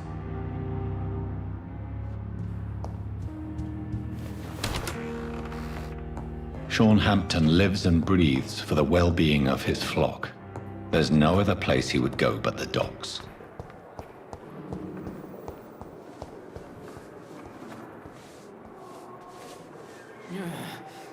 Good evening, Nurse Brannigan. Good evening, Doctor. What can you tell me about the recent events in the hospital? That Mr. Hampton killed Miss Jones in her room, then ran away. And did you see all this? No. I was working by the tents when it all happened. I only entered the room when they asked me to clean up the blood. Goodbye, nurse. Call me if you need assistance.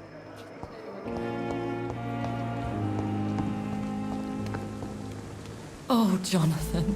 I cannot believe my eyes. Poor woman. Butchered by some savage scowl. Yes, and I'm afraid I'm at least partially responsible. The man, the scowl, I brought him here. Jonathan, how could you say such a thing? Forgive me if I feel despondent. For there seems to be no end to the suffering and death that surrounds us. I'm always here for you, Jonathan. What do you know of Ascalon? I was threatened by a creature, a vampire in Whitechapel, stating I had to obey the law of conduct. What more can you tell me about him? He was bigger than a man. Huge, in fact. He seemed to radiate violence. I thought he was going to tear me apart. Then he vanished. Fergal, the executioner of Ascalon. You were fortunate he was not after you, but rather out doing his master's bidding. What is Ascalon? The Ascalon Club are the most powerful vampires in Britain and exert tremendous influence. Take my advice and stay well away. Thank you, my lady. I hope to see you again soon.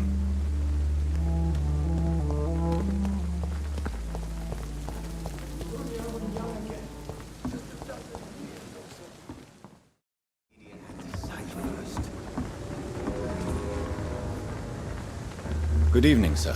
Who the fuck are you? Don't you see I'm busy here? Dr. Jonathan Reid, that's who I am. And who are you? Ah, some fancy gentleman we've got here. Clear off. We don't want strangers on our streets. So you won't tell me your name, then? The name is Booth Digby. Maybe I'll ask my boys to break one or two of your bones, just so you remember it. Do you know where I can find Sean Hampton? I need to talk to him. The sad saint. Why on earth do you want to talk to him? He was one of my patients at the Pembroke Hospital. Oh, yeah.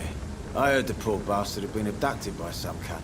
You better ask Tom Watts. He knows Sean Hampton well. Drink's just as likely to cause a problem as to... Good evening, Tom. Good evening, sir. How are you tonight? Back to the docks, are we? You remember me, then? Of course I do. You're that man who seemed so lost when he entered my bar a few nights ago. Thank you for your hospitality. I'm Jonathan Reid, by the way. I'm still Tom Watts. Welcome back, Doctor. Tom, I need to find Sean Hampton as quickly as possible. I've been told you could help me. I heard the sad saint was recovering at Pembroke Hospital. Did he leave or something? The important thing is I find him. Quickly. Why not try his night asylum? He takes care of those who need a meal or a roof there. Where is it? It's in an old warehouse, northwest of here. Just follow the bank to the west and go north when you reach the end of the pier.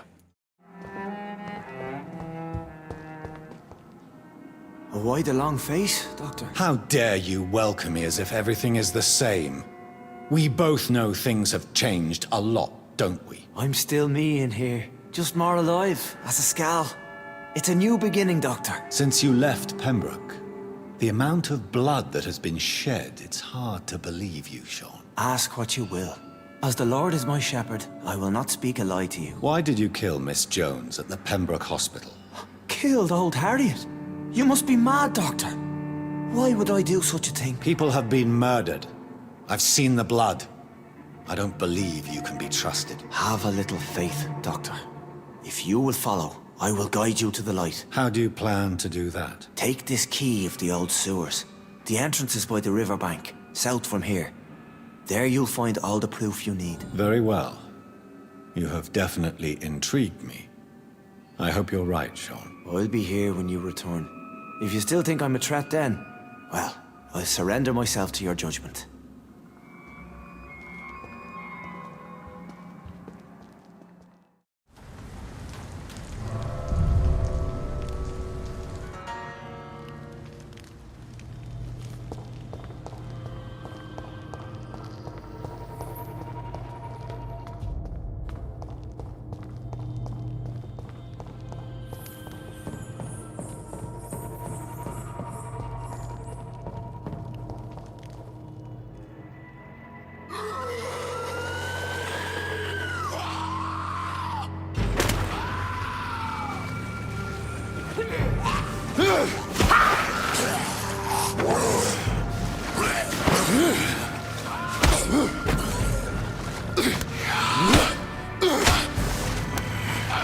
These maggots have escaped the wrath of Ascalon for too long. It is time to purge the sewers of their filth.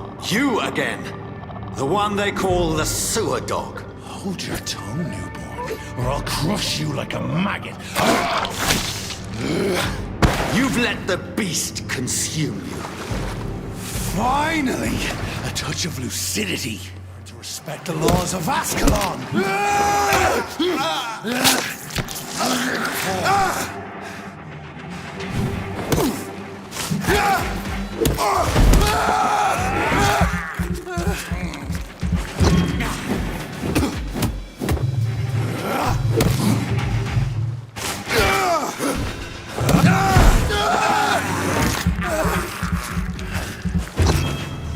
Dare challenge the dictates of Once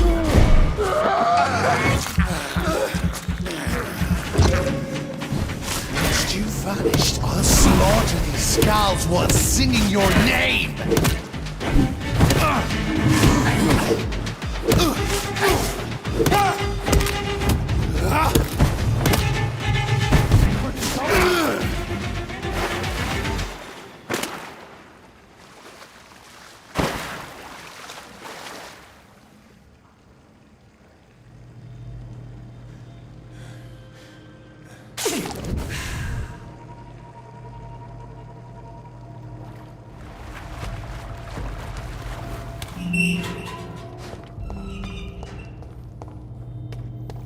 At least one Skal escaped Fergal's wrath. The poor creature is bleeding to death. He cannot be far.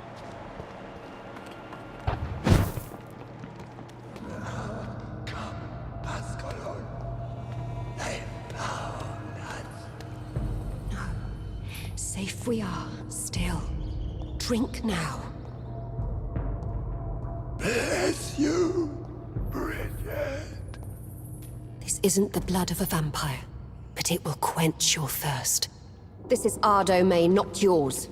You've been warned. Wait, I saved you from this creature. That must count for something. Thank you. Now go. Go back to the streets and houses. There is no love lost between us, vampire. But thank you. So you're the sewer dog I've been told about. But who are you, really? If you must know, they call me Old Bridget. And this shelter is where we live. I'm Jonathan Reid. I'm a newborn Ekon. I'm afraid I'm not sure what's going on. I shall not bend a knee, young Ekon. But I sense your pain. Ask, and I will afford you my attention. Why was that creature after you? Fergal is the blunt instrument of the Ascalon Club. His masters would see us dead or turned into slaves if they had their way. What the hell was that thing? He wasn't an Ekon or a Skal. They are known as Volkod, an ancient offshoot of immortals. Blood drives them, enrages them. What of this Ascalon Club? Vampire society's elite in the Empire. They make the rules and enforce their judgment upon us whom they see as lessers. So was it you that Sean Hampton sent me to find? Perhaps. The sad saint was always kind to us. He must trust you if he revealed our location. Sean is a Skal. All those I've encountered have been violent, crazed creatures. How can he be any different? Maybe because he is the sad saint. Or perhaps because I am old Bridget of the Sewer Skulls. Sean killed a patient of mine. And that's just one of the murders he's being hunted for. If you refer to Harriet, she is now among us and under our protection. Harriet Jones is alive. That's it. That's the proof Sean wanted me to find. I must talk to her. No. Harriet is not alive. But you can speak to her. I must warn you, she is fragile and may not receive you warmly. I don't understand. She is filled with bile and hate. Her mind is sharp as a tack, but her body is so weak. I've never seen its like before. She is resting in a room on the far right of this hideout. Thank you. I will bear that in mind.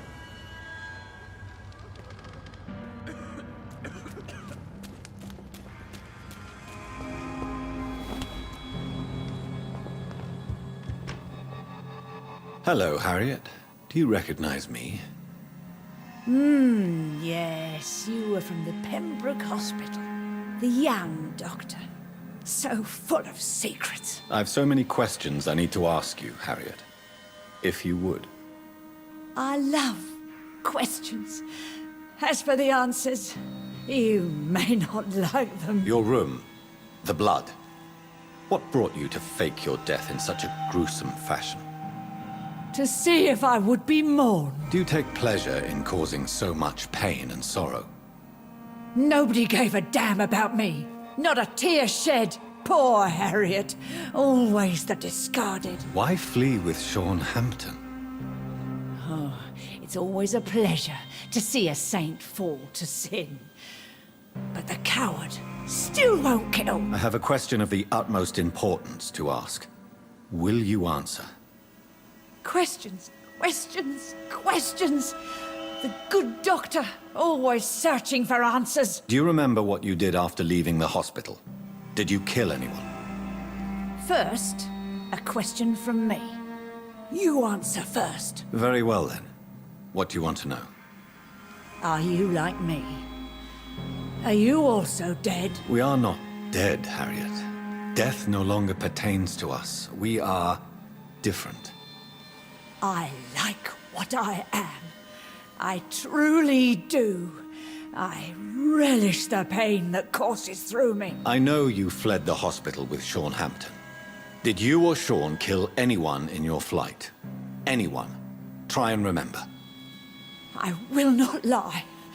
I wanted blood, and I wanted revenge, and Sean pulled me from it, brought me here instead. But the shadows heard my prayers.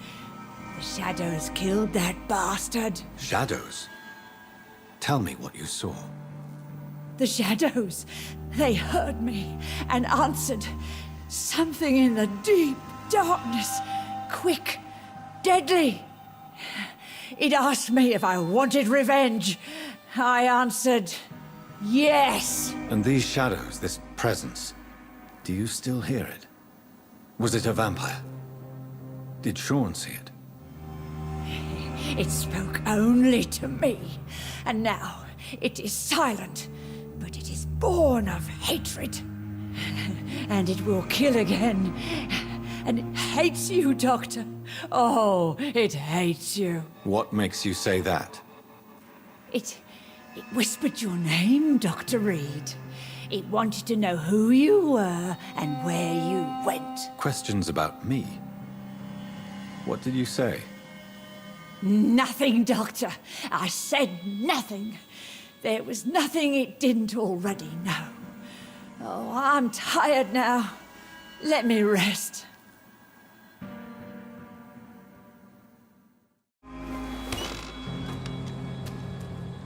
Have you found the answers you were looking for, young Ekon? There is too much left unanswered. So many questions. Get to know us. Spend time with us. And I may be willing to answer more questions. What manner of creature is Harriet? She is different from everyone else. I really don't know. I'm not even certain she's a skull. I've no idea as to what blood made her. What is a skull, in fact, in your honest opinion? The progeny of a vampire, disavowed by her maker. Perhaps a fruitless branch of a noble tree. A word used to enslave us. I cannot say. You mentioned that vampire blood has tremendous potency. You believe it to be stronger than your own? The vampire's sweet blood. That rich, dark wine that we crave. For it made us, and it can sustain us. I thank you for your time, madam. I must go back to Hampton now. Your kindness has been ample payment, Ekon. To protect us, I'll close the access to our hideout, but you can use our shortcut to reach Mr. Hampton's shelter. Just follow the arrows. Thank you, old Bridget. I hope we'll meet again.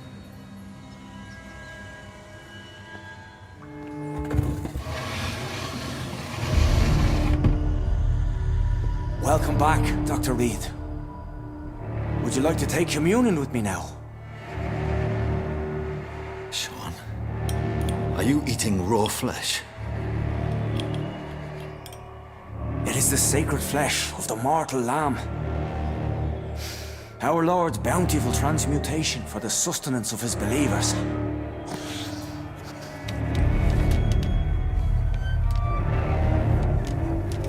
Thank you, Lord. I am your most humble servant.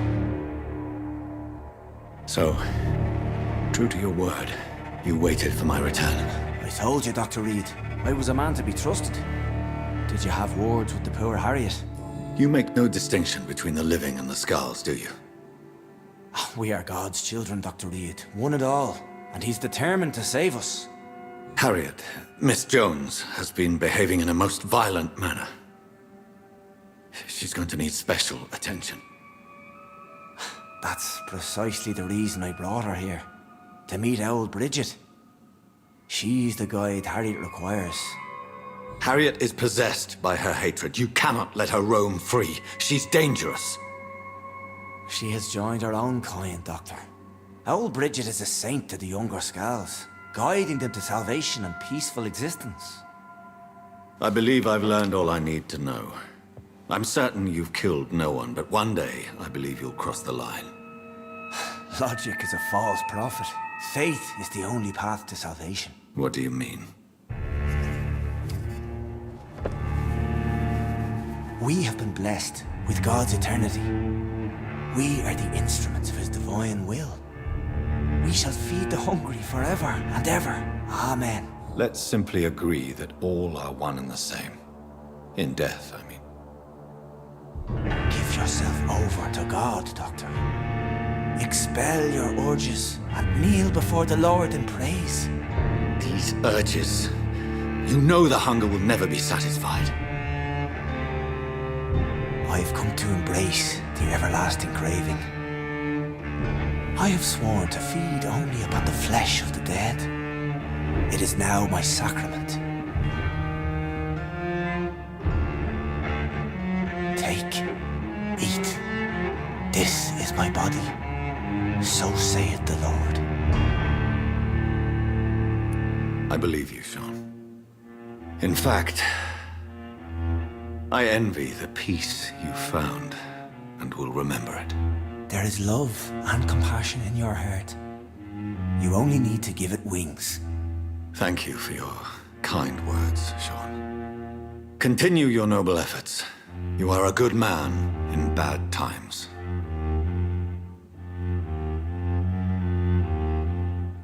Keep to the light, my friend. Like all my flock, you have a home here. Anytime you're in the neighborhood.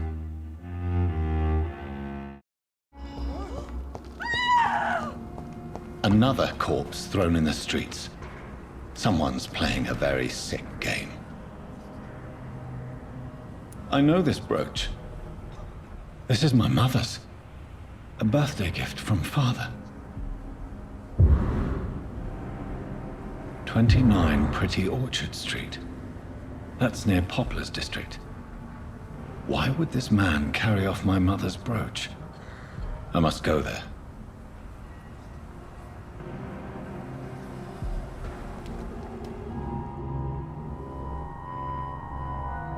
The marks on this woman's neck were made by the fangs of a vampire. This is the very flower my mother tossed on Mary's coffin. Someone is targeting my family. Her shoes and clothes are quite worn out. I see you.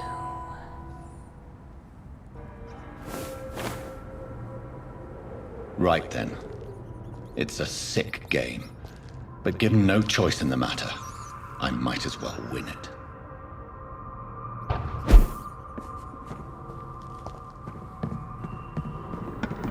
Jonathan! What was that?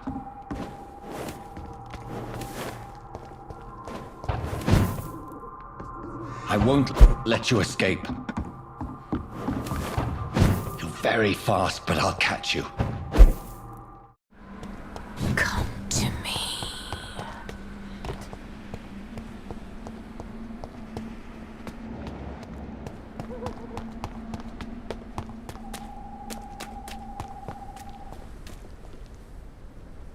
You! What have you done? Vicar Larrabee, what happened? Demon! Hell scourge! Son of perdition! Vicar!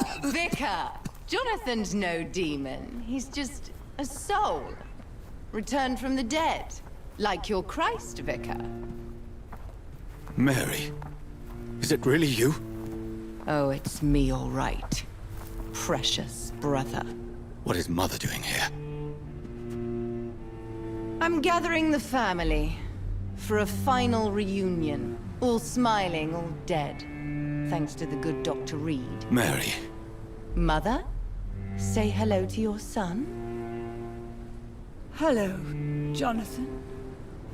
Mother, What do we have here, Mother?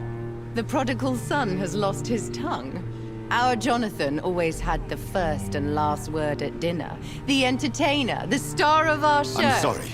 Let me explain. Shut up. It's my turn to do the talking. I have this nasty hole in my chest, Johnny. It needs to breathe. Of course. You can speak.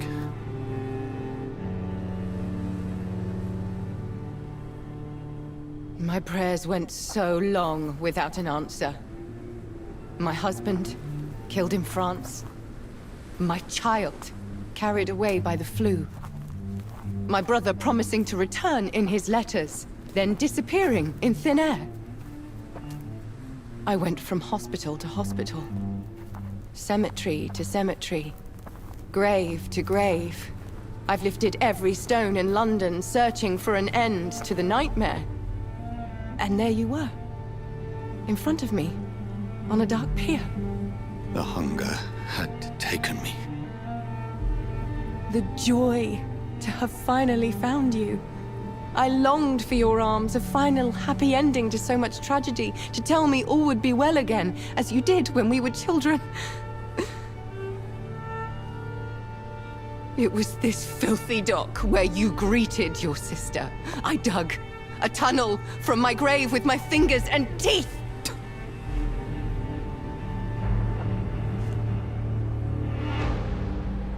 Mary. I thought I had murdered you. I tried to end myself. We've been through the same horror. We are a disease, Jonathan. A sickness that corrupts all it touches. All we kiss, and all we kill. Look at me.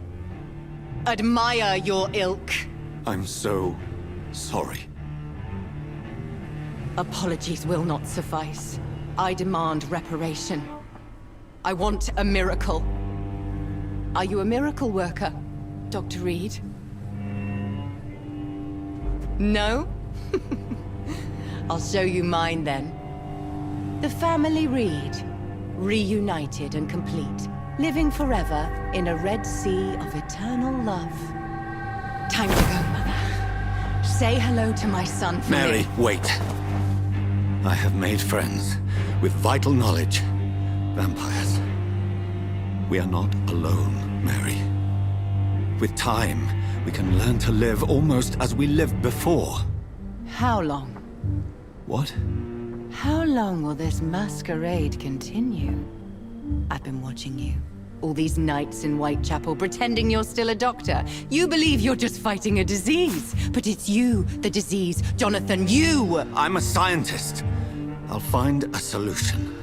Let our mother go, please. You're always the one to sway me to reason, Jonathan. But before, your motivations were always pure. Now you're tainted. Let her go! She has no part to play in this. Very well. Have you heard our good doctor? You can go home, Mother. Go home and rest in peace. Yes, I'll go home and rest. It's so easy to make them obey or forget. Puppets for our pleasure. I've seen you have your fun. You are mad. So that's what I am, Doctor. Mad. I was beginning to wonder. I've been hearing these voices in my head. One in particular. That of my dead brother. This is the reason I must kill you. Not for your betrayal. Not for our poisonous kiss. Not even for the lies you tell yourself. No. It's so that smooth and wicked voice will stop ringing in my ear. Mary. No, don't! Time to die, brother. And this time for good. Assassin!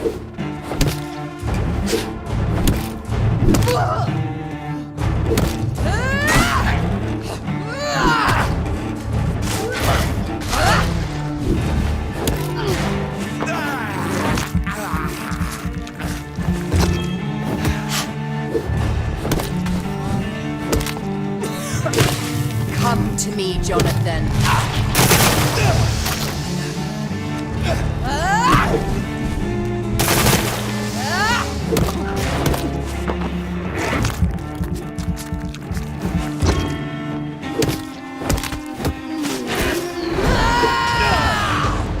Abomination! I'll do to you what you did to Dorothy Crane.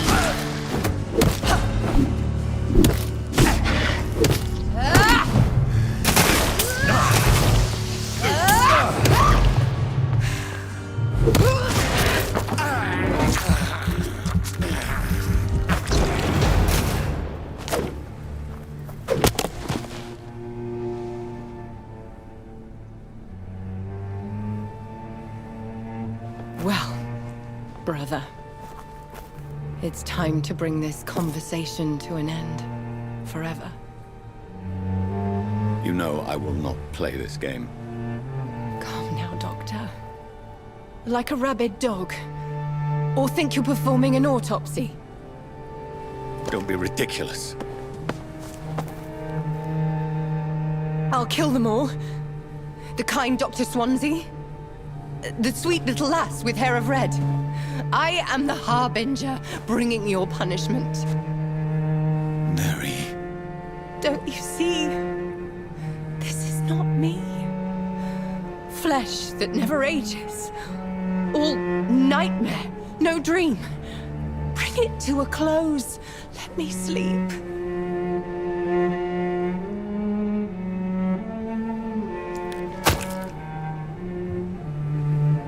I will find a cure, Mary.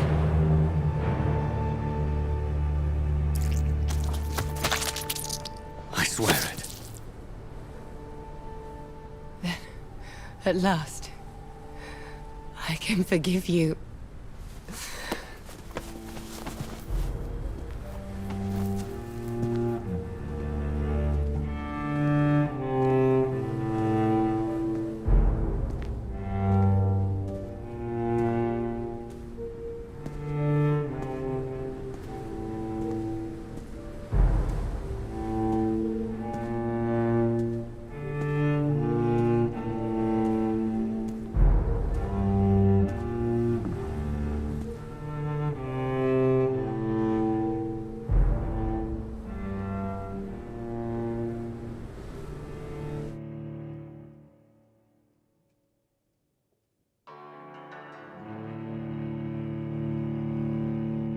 Blood.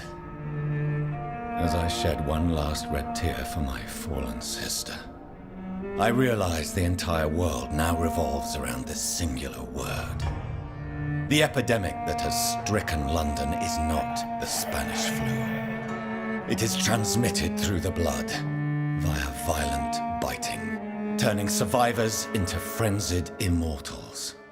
I am Dr. Jonathan Reid. I am a vampire, born anew into an age of death and pestilence. While plotting factions close in around me, I am sworn to find the source of this epidemic. I am convinced greater perils are still to come. I know the answers I seek are hiding in our blood.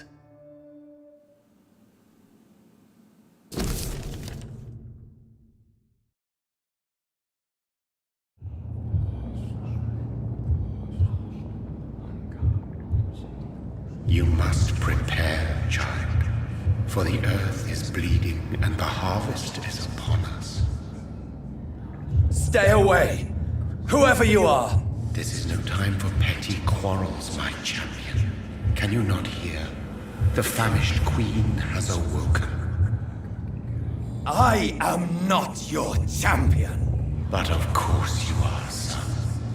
As surely as you are the blood of my blood. I had to kill Mary. I have known your pain, child. Do not succumb to... Silence! I dismiss you, now! The land calls for a champion. All and everyone needs you. Silence!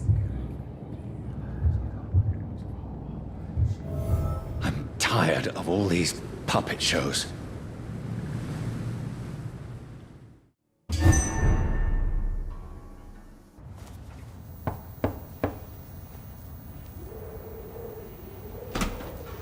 Dr. Reid, welcome.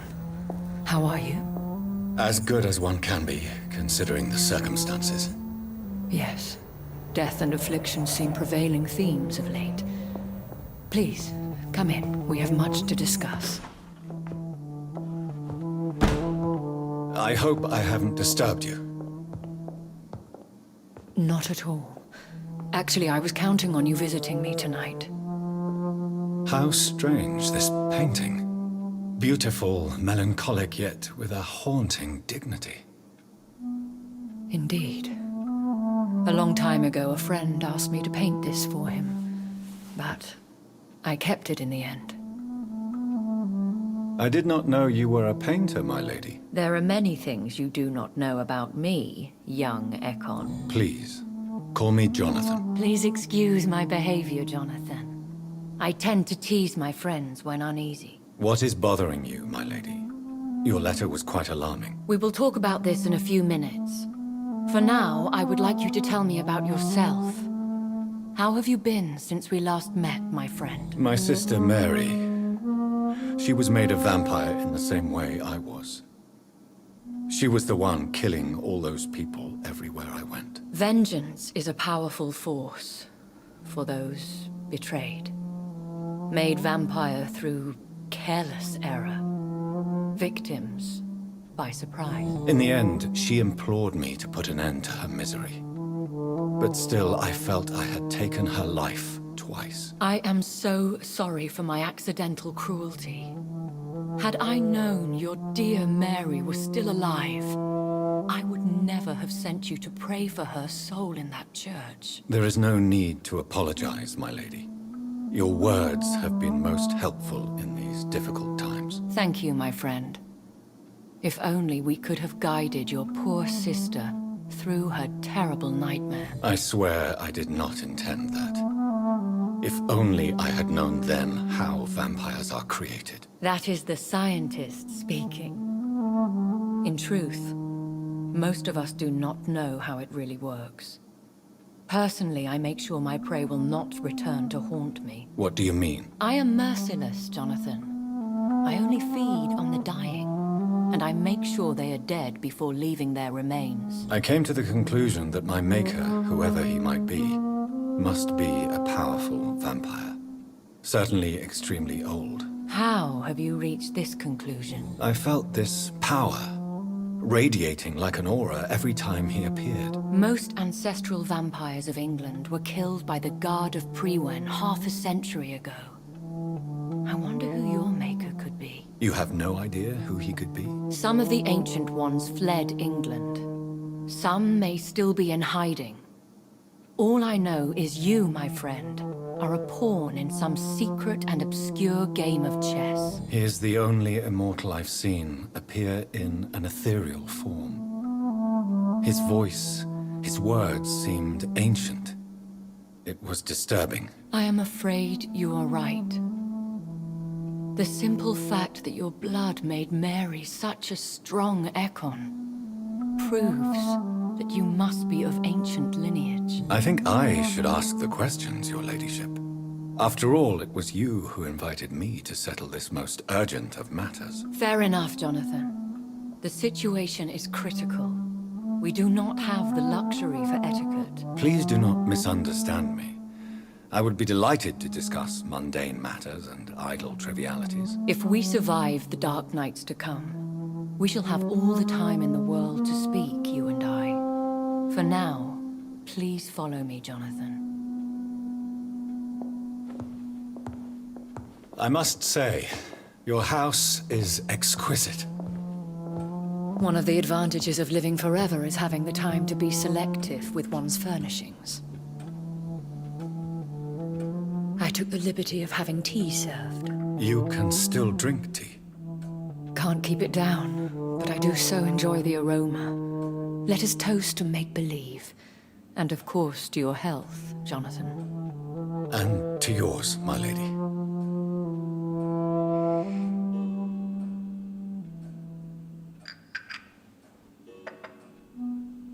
Please, call me Elizabeth. So, my lady, why, truly, did you invite me here? I've been asked to deliver an official invitation to meet the Ascalon Club. Who are they? Really? They are the embodiment of vampire law in Britain. Some say they influence the destiny of the Empire. Some believe they merely protect it. How many are they? Only a small number of powerful and deceitful immortals.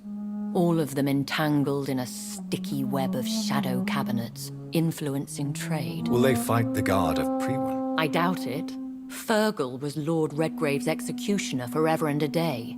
By defeating that beast, you deprived them of a powerful weapon. Why use you to contact me? Because they know we are close. The Ascalon Club has many spies. Their main occupation is gathering information and then deciding how to use it. Why not ask for your help? Since you are obviously a powerful and influential immortal yourself. You have to understand that I am invisible to the eyes of Ascalon, for I am a woman. That suits me well, as long as they leave me alone. Have they threatened you in any way? Not at all. Their message surprised me at first, but it is only logical, considering the critical situation in London. Should I trust them? Of course not. Do not misunderstand me. They can be very useful, but I believe their long-term goals differ from yours. Why meet them then? Because nothing truly important can be achieved in this city without their consent. They could be powerful allies in this current situation. Should I lie to them? We all lie, Jonathan. It falls to you to choose your behavior. The most important rule is to show them due respect. They have done nothing but impede my investigation since I became known to them. Why would they want to see me now? I guess they now see you as Ascalon material. They must have found out what happened to your sister. Proof of the potent blood flowing through your veins. I'm not sure I can accept their invitation. I have seen their handiwork. How Fergal the Beast imposed the club's law. You have no choice, Jonathan. Even I would not openly defy Lord Redgrave, the chairman of the Ascalon Club. If you are convinced I must meet him, I will heed your advice. Thank you, Jonathan. I understand your reluctance to brush shoulders with London's vampire elite. But we have no choice. Is the situation that critical? Yes. The Guard of Prewen has called for a second great hunt of our kind.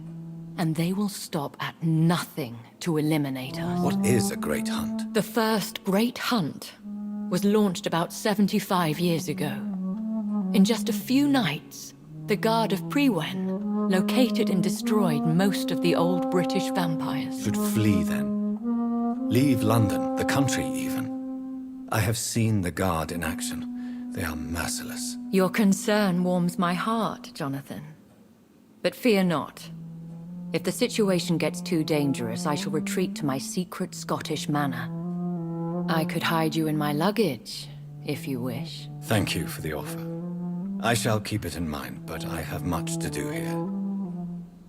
There is a question I must ask you. Could Lord Redgrave be my maker? I doubt it.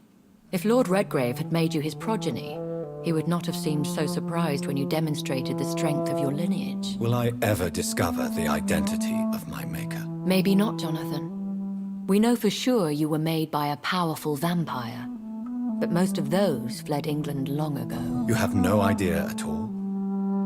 You seem to know so many things about the secrets of the vampire underworld. Even if I had my suspicions, I would not dare give you a name so soon. All I can say is this. I will make inquiries and keep you informed. Please forgive my bluntness, but I have to ask. Was it you? Did you make me? Oh, Jonathan. I know you shall always have a gnawing doubt about who made you an immortal. But I swear, I had nothing to do with it. One day soon, I will have to find the answer to this mystery. And I shall help you in your research, I promise. For now, you must go to the Ascalon Club and play their game. Will I see you again at the Pembroke Hospital? No, you will find me here if you need me. I shall conduct inquiries alone, and we can then share our discoveries. I want to thank you for all your support and your help, my lady. Could you do me a last great favor and call me Elizabeth? I should be honored, my lady. Then it is settled. Finally, some good news in these dark hours. Thank you. I appreciate the advice. I had best prepare myself to meet this Lord Redgrave now. How thrilling to meet the Earl of Bristol in the flesh, so to speak. Something tells me you're not very keen on the man. Don't get me wrong. The gentlemen of the Ascalon Club are honorable, but their attitude and opinions are somewhat antiquated. I see. As long as they deny access to female applicants, I will leave them to their antediluvian considerations as to the natural order of things. Jonathan, promise me you'll be careful. Of course. But why the fear in your voice? Look at me, Jonathan. I am. I mean, really look at me, young Ekon.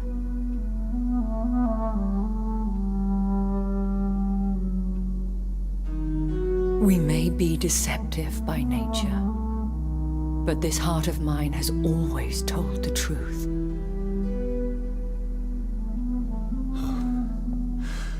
Elizabeth. Go, my friend. But come back to me soon.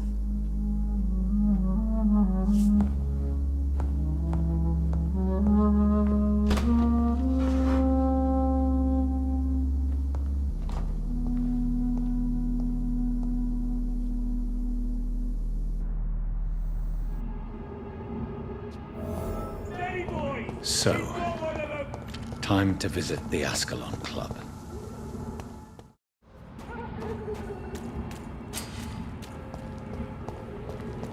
The Ascalon Club, the heart of British vampire society.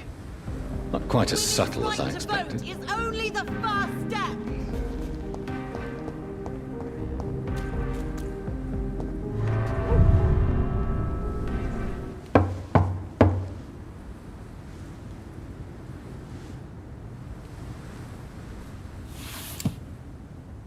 Do you know where you are standing right now?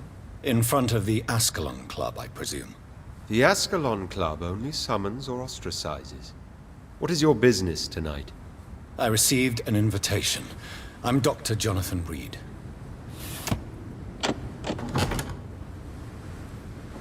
Welcome to the Ascalon Club, then, Dr. Reid. Please proceed.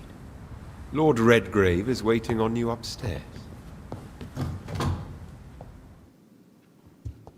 There has been quite a battle here.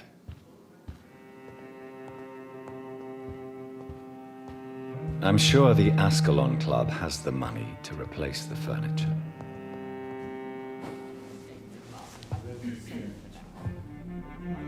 Good evening.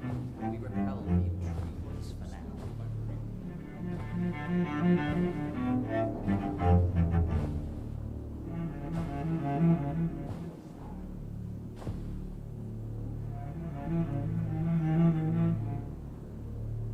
My good friends, if I may have your attention. Behold our visitor, the good Dr. Reid. Newborn of blood so pure and strong that even my friend Fergal Bansher was no match for him. Hear, hear, hear. Come forward, young Ekon, for we have so much to discuss. Welcome to the Ascalon Club, Dr. Reid. I am Lord Redgrave, Earl of Bristol and chairman of this exclusive association. Lord Redgrave. At last we meet. I've been eager to make your acquaintance. I've heard some astounding things about you.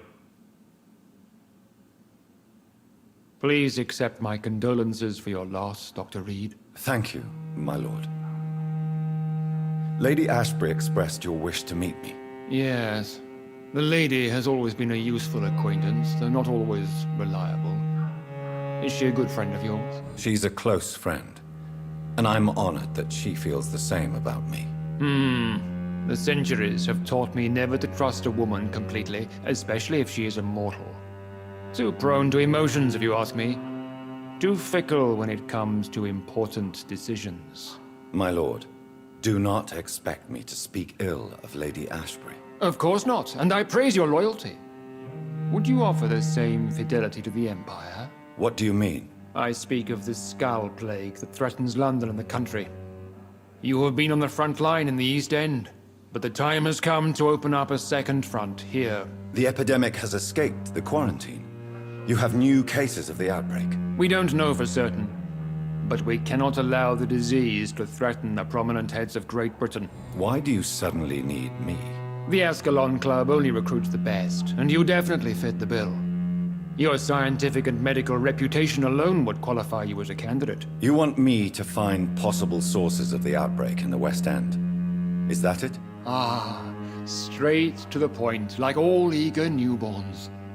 We shall have time to talk about all this, Dr. Reid, but first, I should like to get to know you better. Talk? Is that the only reason you asked me here?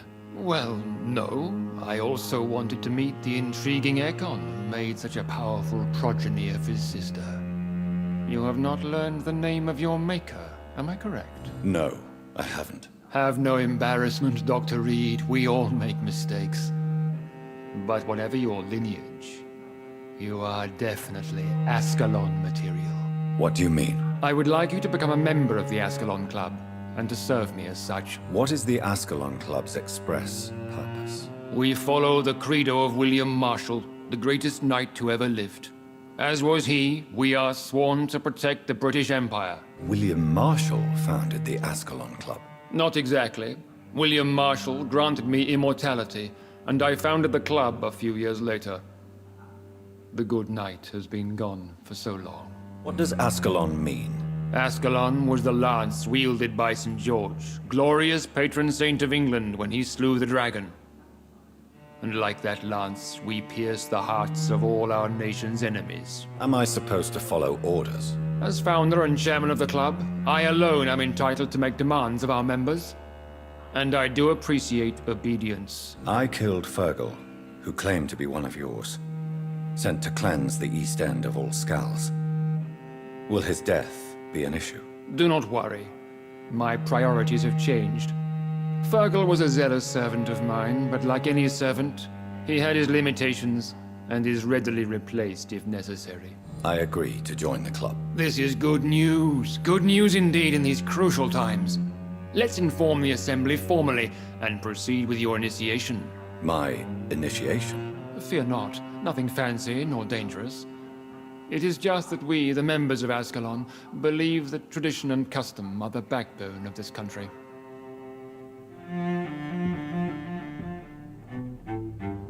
My fellow members, dear friends, please gather and welcome this Ekon as one of our own. Is he worthy? Is his blood pure? Well, speak, Dr. Reid, in front of the most sacred blood. The blood of our beloved William Marshall, speak now. Will you serve and protect the crown as he did? Yes, I will. Then, young Ekon, it is time to testify with your blood. It is time to sign the Book of Allegiance.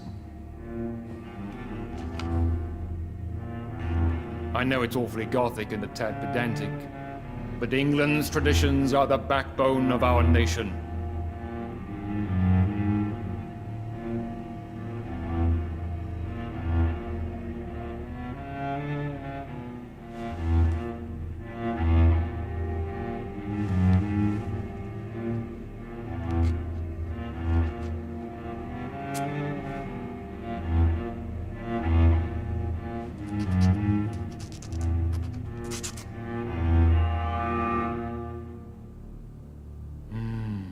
Delightful.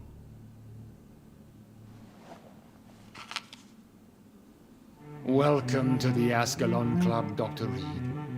Take your place among the bearers of the lance. One of us! One of us!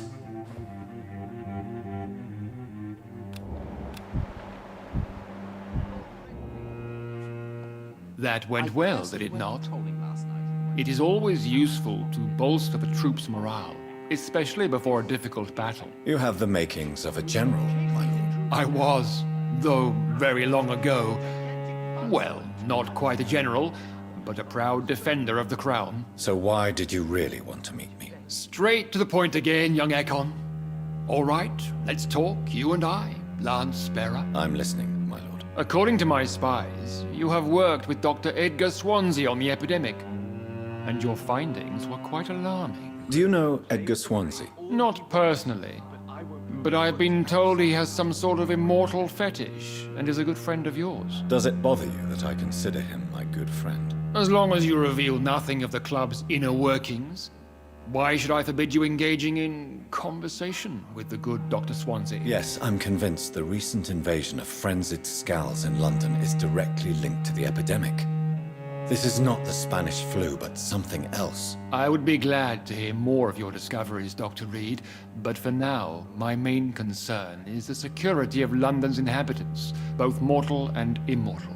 What do you mean? Alarmed by the epidemic, the Guard of Prewen has started a war against us British vampires. To appease the situation, we must eradicate the Skulls. Skulls are malevolent and disgusting creatures. I knew I was right to induct you, Dr. Reid. You would not dare lie to me on such a vital topic now, would you? So, what do you want me to do? I want you to investigate the city thoroughly. I have reason to fear there are cases of contagion in this part of town. Our absolute priority is to find and cleanse them. And how would you like me to proceed? By all means necessary, Dr. Reid. You are now a member of the Ascalon Club, and you have carte blanche. Interrogate the locals, follow all the leads you find, and get results.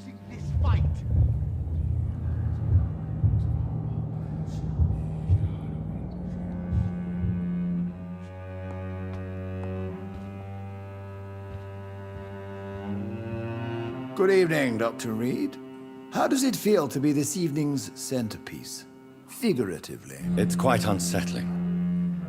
As a doctor, I am more used to being the observer than the subject observed. Do not be alarmed. The Ascalon Club has a tried and tested policy for choosing its initiates. May I ask who you are, sir? Why would you be interested?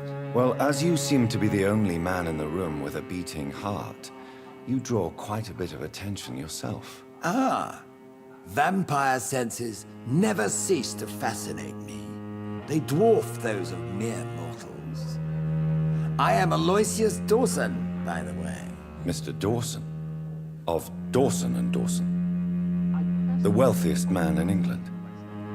It is a pleasure to meet such a prominent figure of London. A withering London figurehead, to be precise. Are you sick, Mr. Dawson? I am a doctor, you know. My case is beyond the scope of traditional medicine. I have spent fortunes on the world's most competent doctors to arrive at that diagnostic conclusion. I'm sorry to hear that, sir. Should I suppose that you're here in search of some form of immortality? Absolutely not.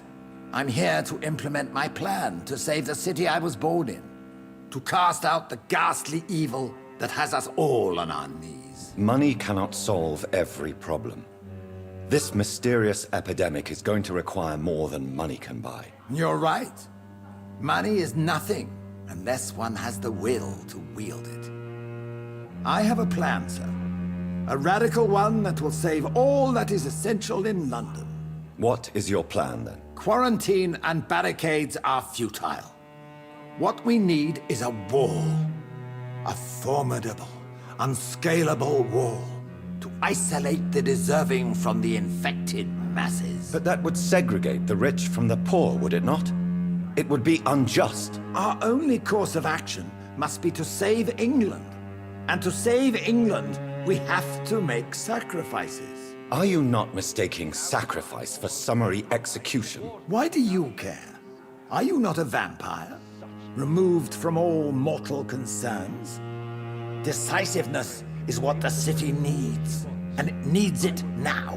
Outside until the Pre went in their hunt.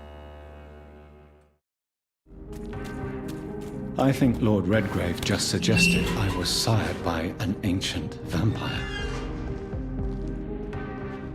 I'm investigating the source of the epidemic in this district. Have you noticed anything unusual recently? A few days ago, I spotted a strange house while campaigning for women's suffrage. Awful smell.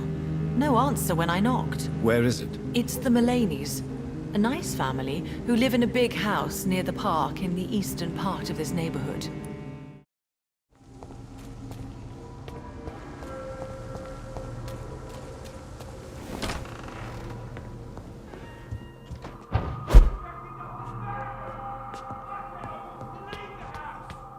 Leave me alone with them, what?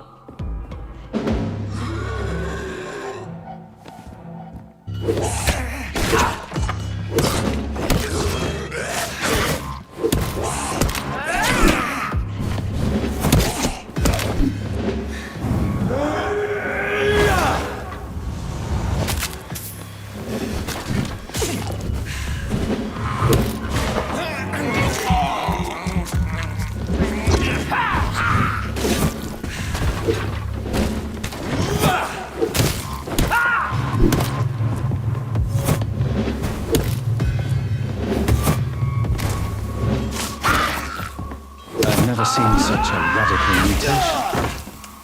Could it be a new stage in the disease's evolution? So the husband had an affair with Doris Fletcher. I'm investigating the source of the epidemic in this district. Have you noticed anything unusual recently? Infection. Infection. The rats carry it, I heard. Rats. Rats, rats. Many rats around that big house. Funny smell, too. Dead flesh. And where is this house? West of the park. Not very far. A big house with no sound, no light, no life left. I must go now. Goodbye, Miss Billow.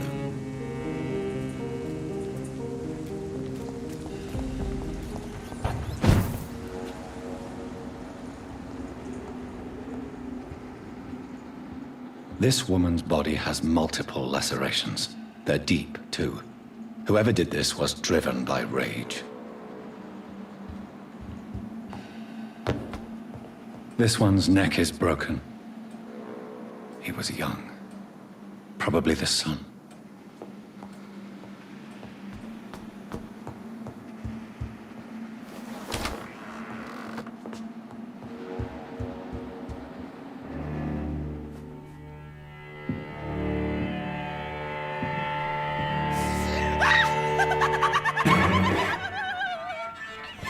You thought I was dead too, didn't you? No, I was just pretending. Doris told me I could have been a great actress. You killed your family. They mocked my talent. Ah!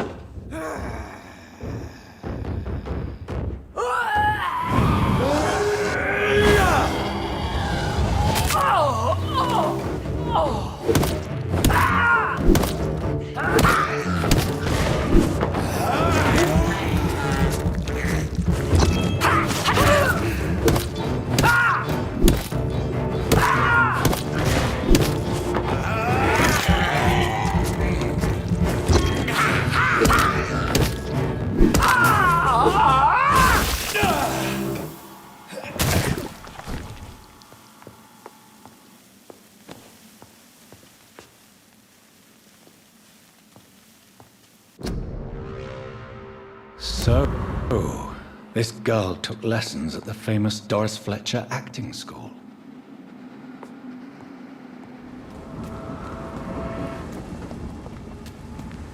There's an open window on the second floor.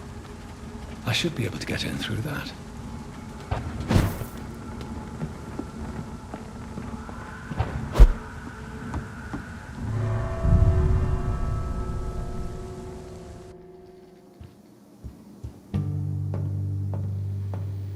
Woe to you, nations of hypocrites.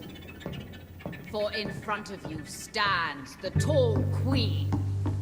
Can that be Doris Fletcher's voice? Where does it come from?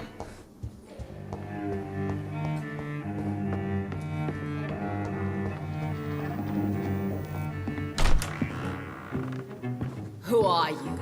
You who dared enter my realm. Are you here to worship or mock me? I'm here to put an end to the vampire epidemic, Miss Fletcher. Ah. But Doris Fletcher is no more. She was consumed by this putrid flesh that now enshrouds her. You feel anger for what happened to you. But I can help you. I'm a doctor, Miss Fletcher. Doris Fletcher is no more. All that remains are the dreams of the queen she was, and the queen she'll be. Until then, all shall die, for that was her final wish. I smell your fear.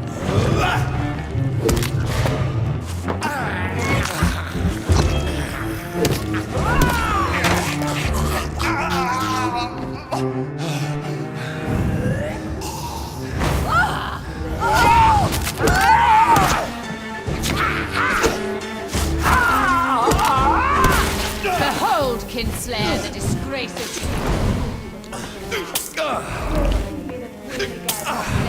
share her fate.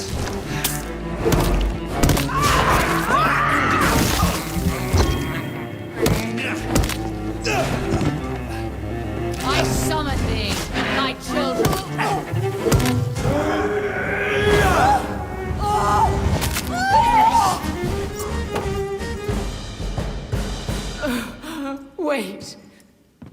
beg you, wait. What?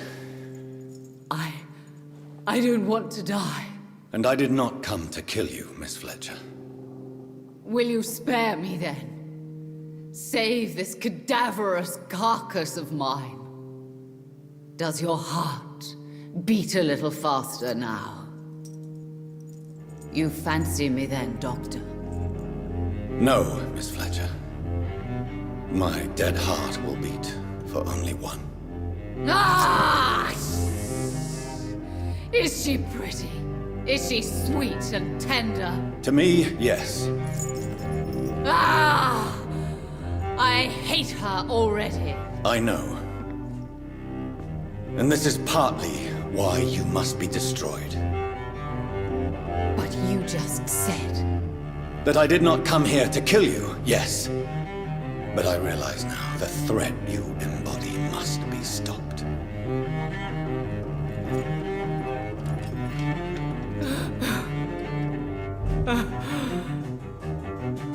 Will I be remembered?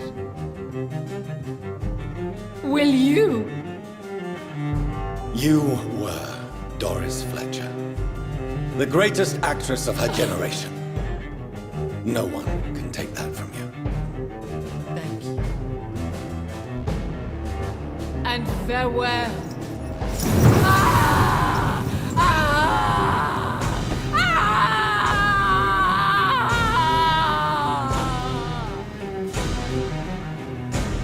Farewell, Doris.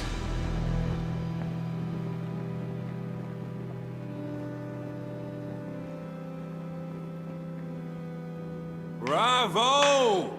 So dramatic. I love it. McCullum! How strange I seem to find you whenever I'm inquiring about that skull infestation. I mean you no harm. I'm not here for you. But once I put all the pieces of the puzzle together, I'm sure we'll have a little chat, you and me. Stay away from me, McCullum. You and all your war dogs. That I can't guarantee, Dr. Reid. But I'll let you go. For now. I should probably leave the theater right now. The West End should be safe now. But London is not. It would be wise to benefit from the Ascalon's protection, while I continue my research during the Great Hunt.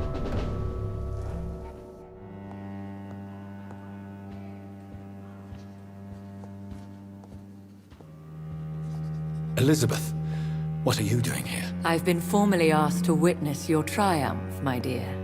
After all, isn't it the natural role of a woman to support her man in victory? But it's you who insisted I join the Ascalon. Please forgive my giddiness. I'm just overcome by the thrill of finally being allowed within these hallowed halls. You certainly have an inquisitive mind. It's quite something. Elizabeth Ashbury, only you can make me smile in these difficult times. And the same to you, Jonathan Reid. Now go have your little chat with the chairman. I can see he's practically bursting to hear your report.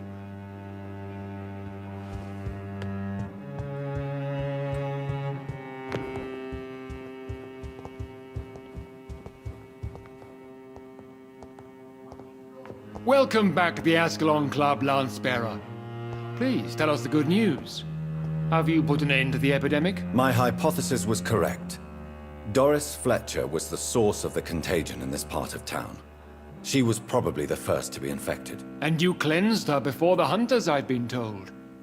Well done, Dr. Reid. You thrust your lance and pierced the very heart of the corruption. But some questions remain. The important thing is, we won a major battle for the survival of London. For that, we salute you. Thank you, my lord. Now, I have another task for you. One of the utmost importance. Perhaps even more so than the previous. I'm listening. It's time for you to perform a most sacred duty for the club. I want you to recruit a new vampire. Recruit a new vampire? Are you sending me on some sort of diplomatic mission? Not exactly. I want you to make Aloysius Dawson the Ekon he deserves to be. I'm not sure I'm the best candidate for such a task. I can hear the hesitation in your voice, Dr. Reid. I admire a man of principles. But in this matter, there is more at stake than your moral comfort. It's not a moral question, Lord Redgrave. It's the responsibility of giving immortality to a man I barely know. Nonsense. Aloysius has been a member of the Ascalon for years.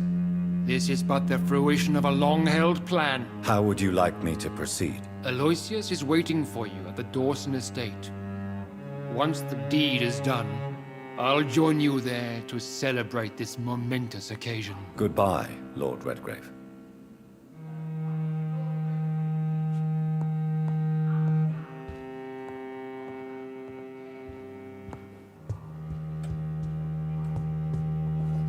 Are you all right, Jonathan? Lord Redgrave has just ordered me to turn Aloysius Dawson, to make him my progeny. I see.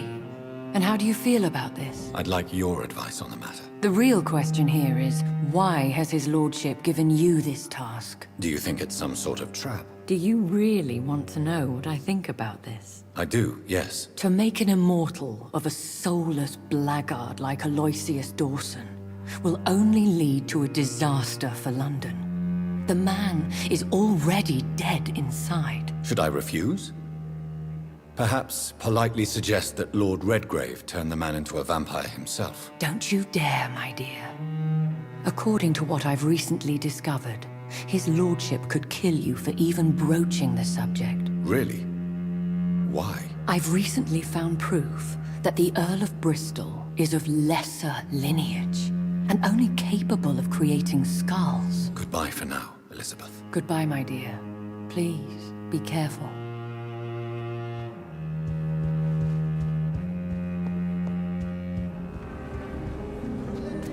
It looks like vampires have to obey Mendel's laws when producing progeny. Powers pass from one generation to another. That's why Dawson wants me to sire him.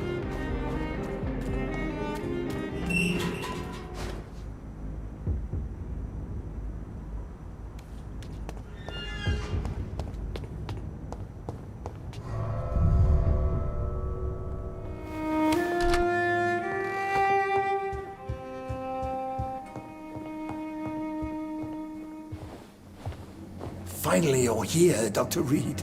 What took you so long? I had to pass several of your barricades and outposts to access your mansion, sir. Death, pestilence surround us, and time is against me. I see you've gathered some of the most expensive, albeit experimental, blood transfusion equipment available. All this could be so useful in a hospital. Yes, yes. Since Lord Redgrave sent me a doctor to perform my conversion, I thought you might find some of these devices useful. Most thoughtful. But tonight I'm not here as a physician. But I feel reassured that a specialist such as yourself would help me to escape the Reaper. Very well. But before I proceed, I have a few questions for you. If you must, but be quick, for I don't have much time left in this life.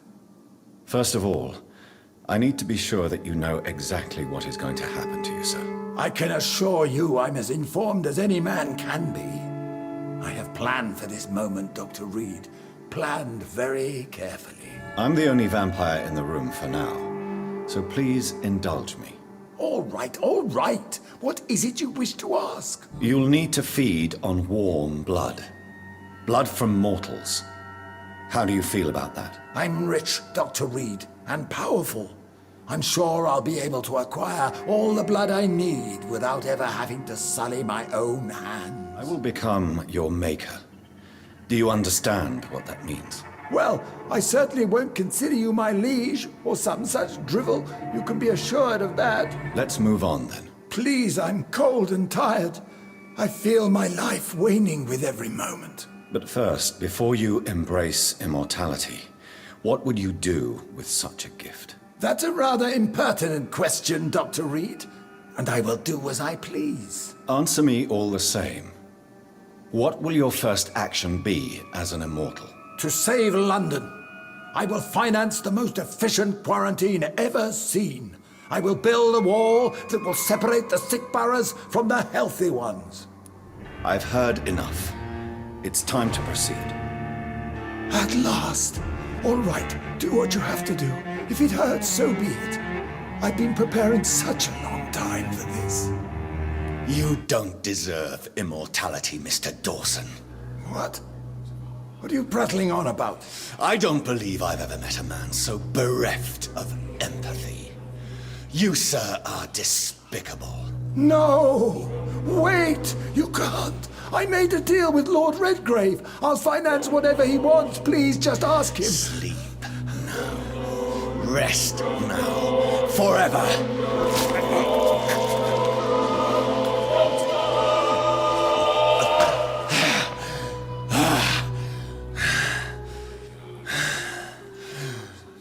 I would have lived forever.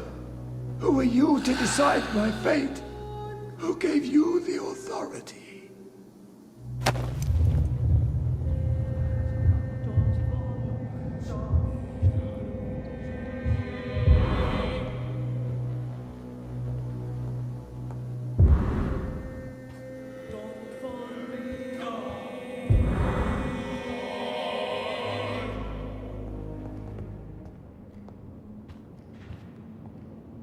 Is it done, Dr. Reid? Is Aloysius Dawson reborn, as expected? Alas, Aloysius Dawson was not brought back to life after his death. The man is gone. What? What happened? He didn't survive the procedure. He was too weak. This is unacceptable, nevertheless. You were given the simplest task. Well, get rid of me then. From now on, you're an outcast. Banished. You are forbidden to ever appear in front of us again. Ascalon will smite you on sight, and your heart will be thrown to the rats. I'll leave you then. Have fun with your puppets and shadow plays, Lord Redgrave. Yes, go, traitor, and take that awful creature, that counterfeit of a woman I saw waiting for you, and be gone! Step away, traitor. Return to your dubious friends and your decrepit hospital. Do not dare show yourself again.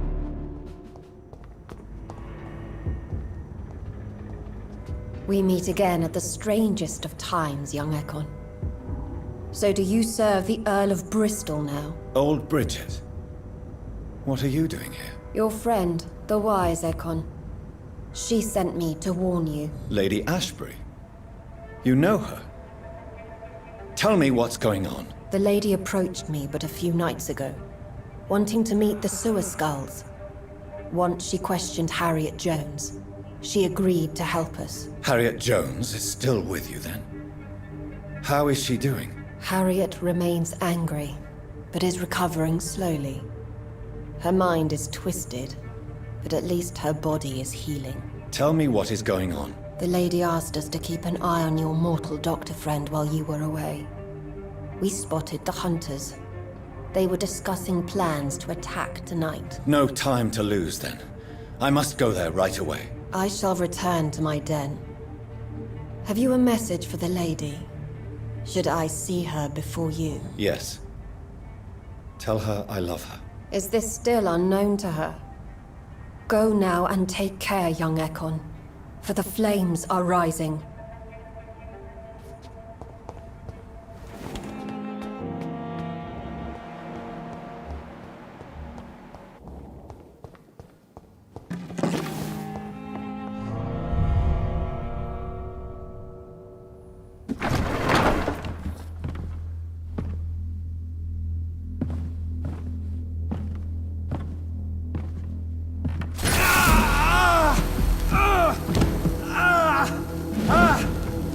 Ultraviolet curtains and orichalcum powder.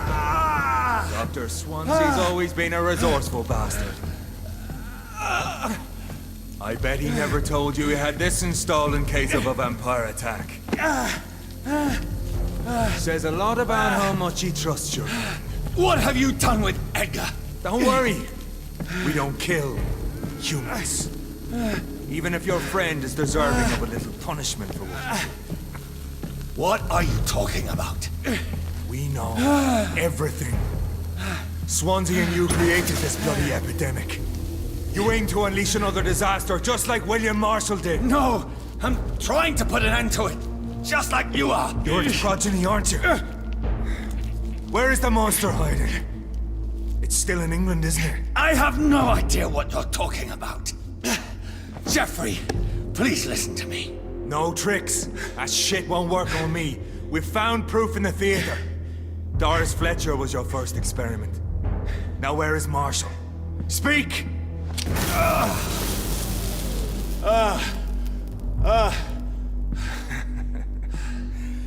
So much for modern technology. Time for the tried and true. Do you know what this is, Beast? This is a drop of King Arthur's blood. The blood of a true defender of Britain. Stronger than your evil powers.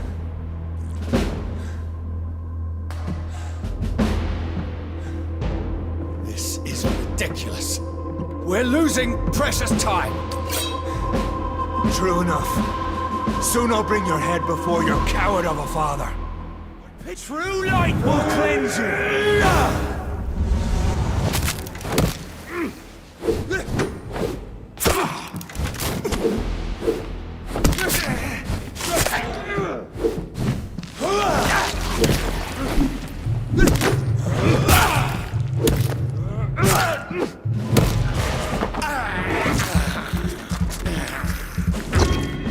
Your poisonous bite is useless on me.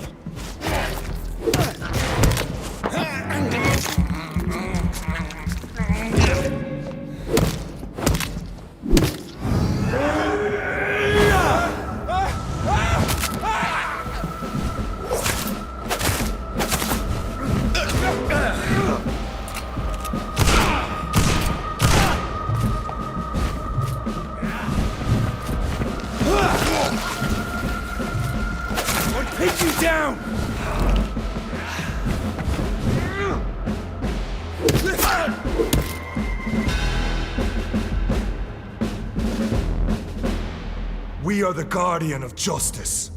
Priwen shall prevail. You can't accept the fact we're not enemies, can you? We always have been, and we always will be. Of all the evils that threaten mankind, your kind are the worst. I was only reborn for a few minutes before you and your men hunted me down like a beast. You were only reborn for a few minutes, and you'd already taken the life of an innocent woman. There is no way you'll ever let me be, McCullum. You'll always hunt me down, won't you? There is no escape, Leech. Kill me now, for there is no way you can sway me to your ideals.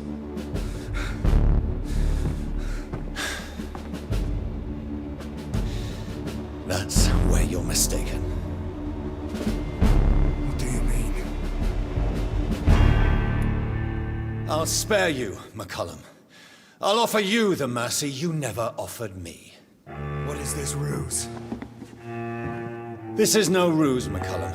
This is me letting you go. After all, you and I are both trying to save this poor country in our own way.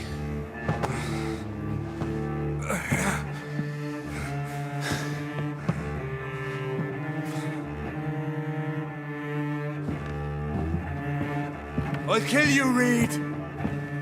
Next time we meet, I'll end you. See? Progress already. You called me by my name. Until the next time. Goodbye, Hunter.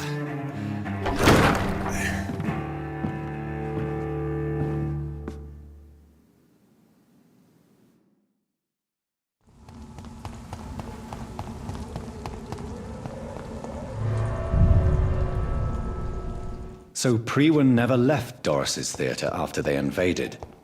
They must be holding Edgar here in their new headquarters.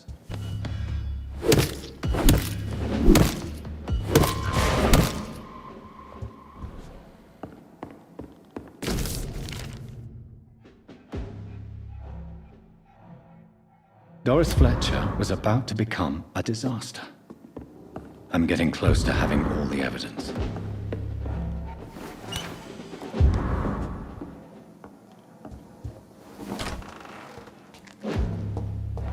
It's locked.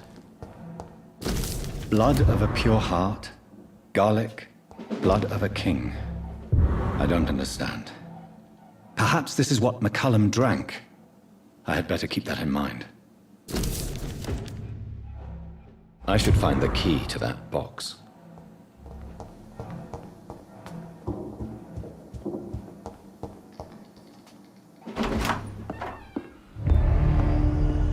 Edgar. Edgar, can you hear me? Jonathan, is it really you? Easy. Easy. Save your strength. I'm getting you out of here.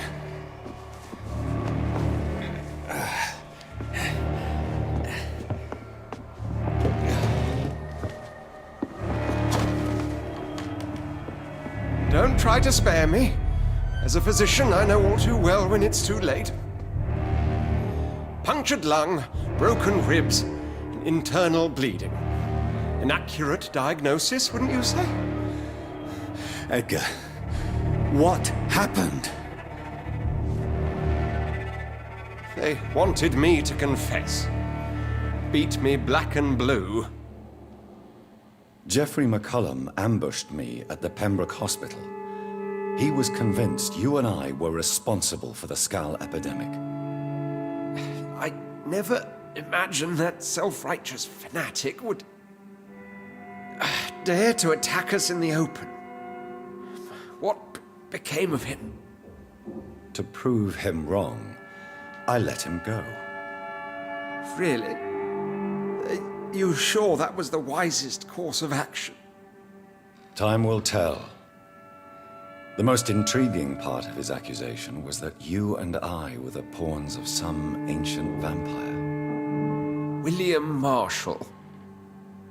Yes, they tortured me to make me confess the same nonsense. Edgar, as much as I would like to believe you, I have a few concerns that require clarification. What do you mean? William Marshall, for example. You speak of him as if you know him. How is that? Jonathan, I cannot say I'm ready for another round of questions. What can you tell me about William Marshall? Not much. History paints the story he was the greatest knight who ever lived. Amongst the immortals, he had a yet greater legend. Why would he deserve such a reputation? I cannot say. The Brotherhood of St. Paul's Stole has next to no intelligence on him. All I know is that he's supposed to be the oldest of all the British vampires. Why is the Guard of Priwen so obsessed with him? He was the only ancient vampire to escape the first great hunt launched by the Guard of Priwen in 1854. They believe he's an evil creature plotting his return. Why would the Guard of Priwen believe you and I created the vampire epidemic? Maybe due to our profession. Because I offered you shelter at my hospital. While investigating the epidemic, I read some of McCullum's findings. I think you have some explaining to do. I have nothing to hide, Jonathan. Nothing at all. Do you remember when we suspected Sean Hampton of killing Harriet Jones? Yes. The terrible episode that came as a shock to us all. Harriet Jones faked her own death. When I found her in the sewers, she confessed she wanted everybody to pay for what happened to her. That woman was extremely bitter, full of hatred and festering anger. Do you know Doris Fletcher's real name? No, I'm afraid not. Her real name was Doris Jones. She was the daughter of Harriet Jones. What do you want me to say, Jonathan? Doris Fletcher visited her mother at the Pembroke Hospital. That's how she first got infected. I know nothing about that. Miss Fletcher once came to visit the sick. That is all I know. No, Edgar, there is more. Doris Fletcher was Harriet Jones's daughter. They exhibited the same symptoms. Blind hate and strong physical mutation. What does this sad story have to do with us? Come on, Edgar. Don't you see the pattern here? The epidemic, the link between Doris and Harriet, the suspicion of McCullum. How could I? I never saw Harriet Jones again after she fled the hospital. Do you know where we are? Doris Fletcher's theatre.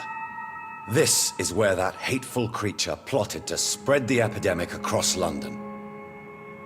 I only briefly met Miss Fletcher once when she visited the Pembroke Hospital. You say it was to see her mother. She seemed like such a sweet and graceful woman. My point exactly. The disease turned her into a bitter soul, driven by vengeance just like her mother. A symptom of all the infected patients. Certain diseases are known to produce similar effects. Rabies, for example. And rabies is not the devil at work. Doris and Harriet shared more than a hidden family bond. They were the embodiment of the epidemic and are linked to the Pembroke Hospital. Come on, Edgar, this is no coincidence. I swear I'm at a complete loss. All I did was administer vampire blood to cure old Harriet. There was no evil plan, no diabolical plot. You did what? I tested the regenerating and healing properties of vampire blood on Harriet Jones. My only intention was to find the cure for influenza, I swear. Whose blood did you use? William Marshall's? Mine? Lady Ashbury's. While transfusing her with human blood, humanely appeasing her hunger, I also kept samples of her blood for my research. You used her blood on Harriet Jones? My God, Edgar, that's unethical. You betrayed 2 of your patients at the same time. Right, I admit it. I boldly ventured into experimental realms, but I've killed no one to appease my thirst for knowledge, Jonathan. I'm no murderer. I never asked to become what I am, Edgar. You chose to conduct your rogue experiments. You have worked beside me. You saw what I'm doing at Pembroke Hospital. Jonathan, you know I'm not an evil soul. Just another victim of this tragedy. Yes, Edgar, you're about to die. I won't say it's fair, but I can't say you don't deserve it. Your words hurt deeply, Jonathan. But they come from a friend. I helped you, remember? Yes, I remember. The second I saw you in that bar, I knew we would accomplish great things, you and I. I thought you were a vampire, till you brandished that cross.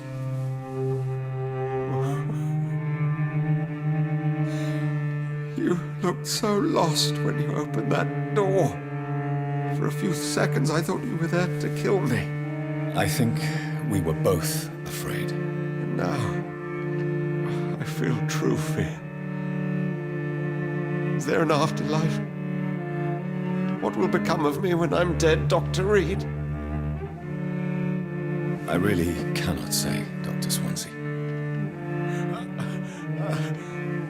In the end, life betrays us all.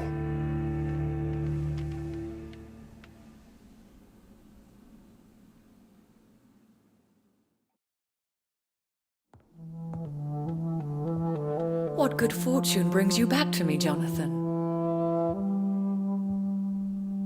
What is it, my dear?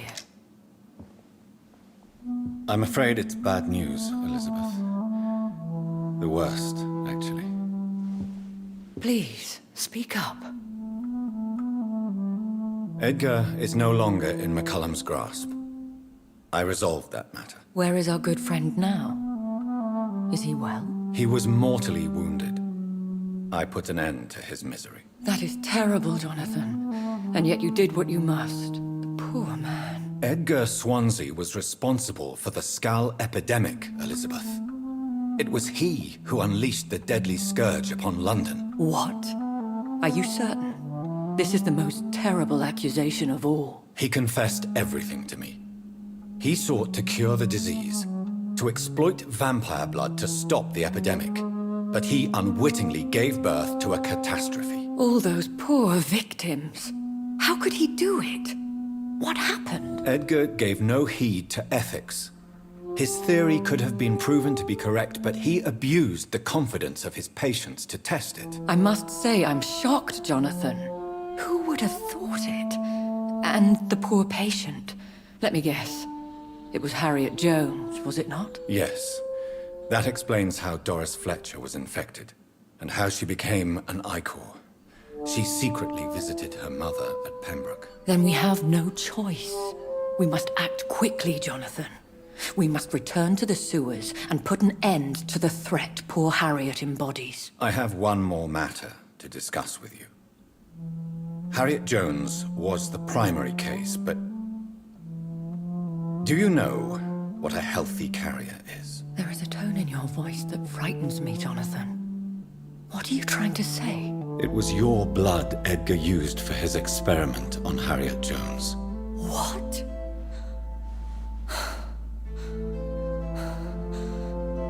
No. No. This can't be. Oh. Elizabeth, are you all right? No, I have to go. What do you mean? Leave me alone. Save the city, Jonathan. Save what can be saved. Elizabeth, I need answers. Why did your blood Stay cause away this? from me. Please. I swear I never was your Wait! enemy. No! Elizabeth!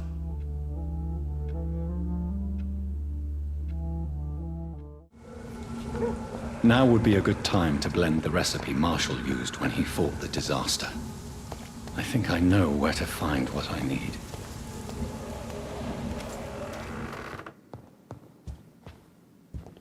Good evening, Lord Redgrave. What are you doing here, traitor? I shall smite you for this audacity. I'm not here to bicker, Lord Redgrave. I can put an end to this epidemic, but I need your assistance to do so. Good. We've held out thus far, but the time has come to put an end to this crisis. Tell me, what do you need? The blood of William Marshall. The blood of William Marshall? Of my maker? Are you mad? This blood is the purest of all. My maker proffered it to me on the battlefield. I cannot hand it to you. Stop this farce. Marshall never was your maker.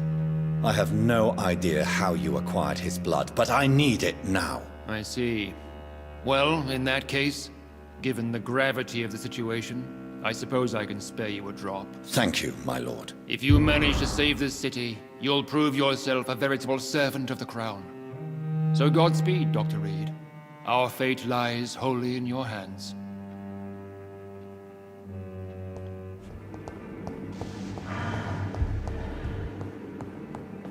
There it is. Insulin. Much more efficient than garlic against blood poisoning and sepsis, and much less dangerous for me. Thank you, Dr. Polescu.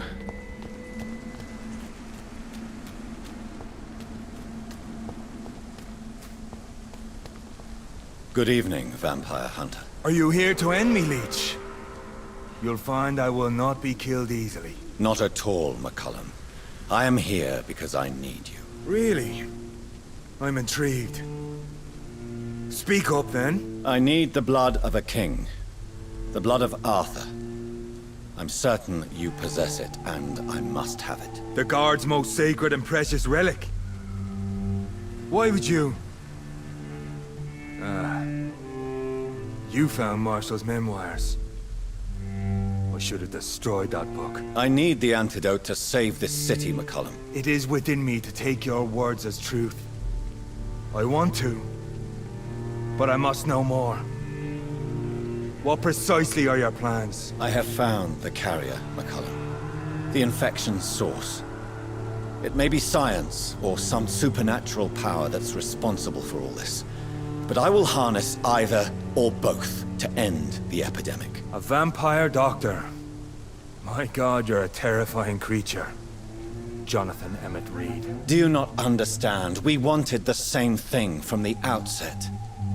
A means to end this vampire epidemic. Not enemies. Maybe that is so. Take it then. I see no other hope for this city.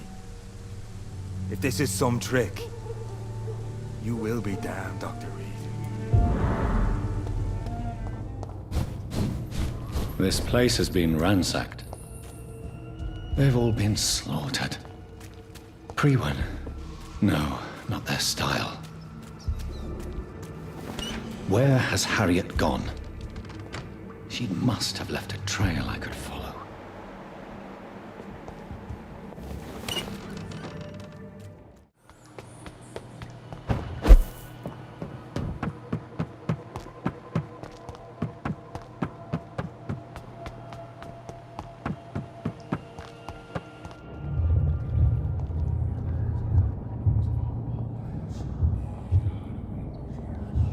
Take not a step further, child, for you are unprepared. You, at last. I wondered when you would show your face again. Step away. We have nothing to discuss. Desist, child. You cannot confront the monstrosity unleashed upon this land without due preparation. I shall not allow it. All right. But no more riddles. Enough of the obscure songs and prophecies. I ask questions, and you answer them. My words have been as clear as crystal lakes, my child. You seem unwilling to drink, to listen, to learn. Why did you choose me? Only you could provide a modern, scientific answer to this ancient, mystical threat. Speak to me of this ancient threat. The blood of hate, vessel of the wrath of the goddess. When she awakens, a disaster will be born into this world, for she is hunger and anger. What is your true appearance? I do not understand. This is who I am. Blood? You are made of blood. Surely you are joking. Why would I? And no, I'm not made of blood. I am blood. Blood is what I am since my birth and for eternity. Who are you really? Tell me your name. I am your maker. I am the servant of the Red Goddess and protector of this land. I have many names.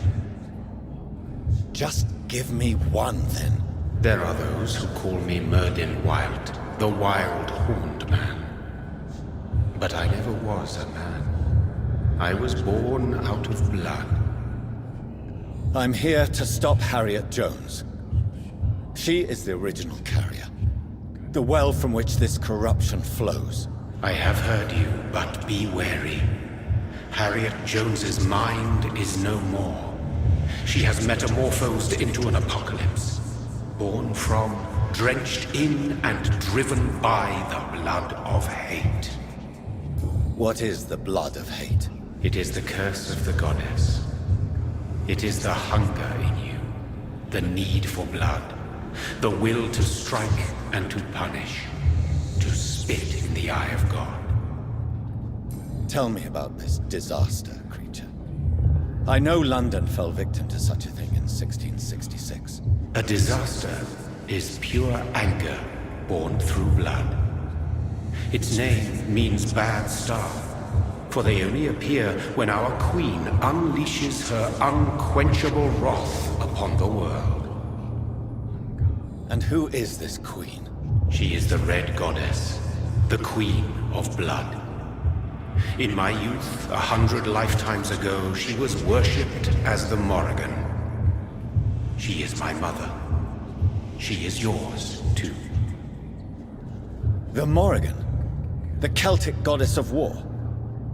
Is this a ruse of some kind? She has been worshipped in many forms throughout the ages. The true nature of the Red Queen is beyond your comprehension, eluding even mine. But know this. She is a vengeful mother. So the disaster is some sort of accident. A disease vampires carry dormant in their blood, waiting to emerge. That's your modern answer. But a disaster is at the same time both less and more. Tell me what it is then, in your own words. A disaster is the pure will of our queen. Whenever she dreams of walking this earth, she awakes in this putrid vessel. I only wish to know how to put an end to this epidemic. To perform an act so noble, you must protect yourself from its poisonous kiss, my child. I know. McCullum used such a serum when trying to kill me. However, I have produced a more efficacious version of the antidote. Your final task awaits you at the end of these tunnels. I've known for ages you were worthy of this challenge, my champion, Bittersweet. What will happen thereafter? What future awaits me beyond these dark tunnels? Your fate, my child, and the fate of this land. A disaster is about to enter this world to smite us all and teach us humility. You are our final hope. Will it be over then?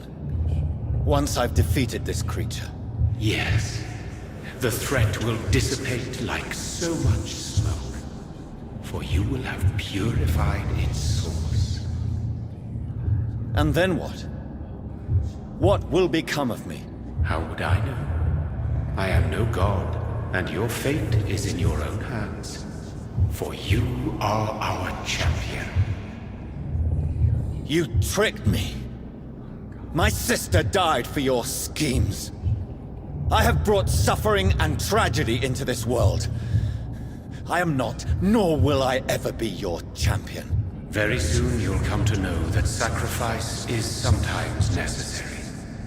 I understand the grudge a child bears towards his father and mother. Be brave, my child.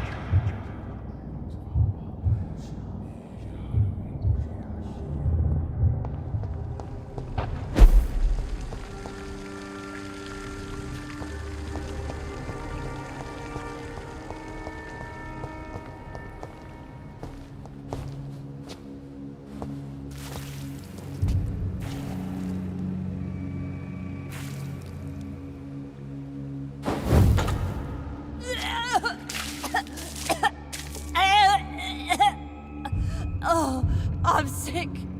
So sick. Doctor, help me, please. I'm in such pain. I'll be glad to be of assistance. Ah, like your help, Doris. Liars! All of you!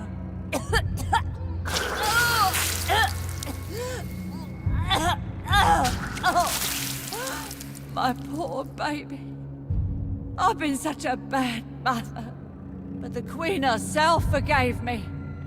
Gave me another chance. Harriet, you must stop all of this. I can't let you infect anyone else. How dare you interfere with the Red Queen's plans, Doctor?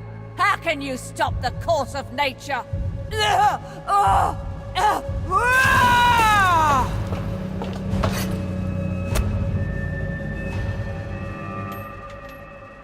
was a goof!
No one could ever defeat you, mother of us all, for you are our every root and leaf.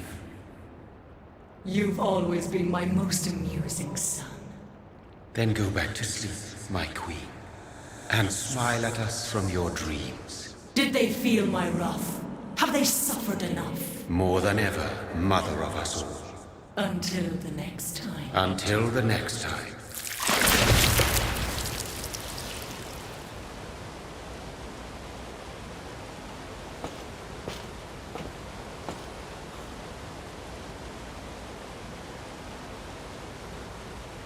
So it's over then, young Ekon. You have put an end to this terrible menace. Old Bridget? What are you doing here?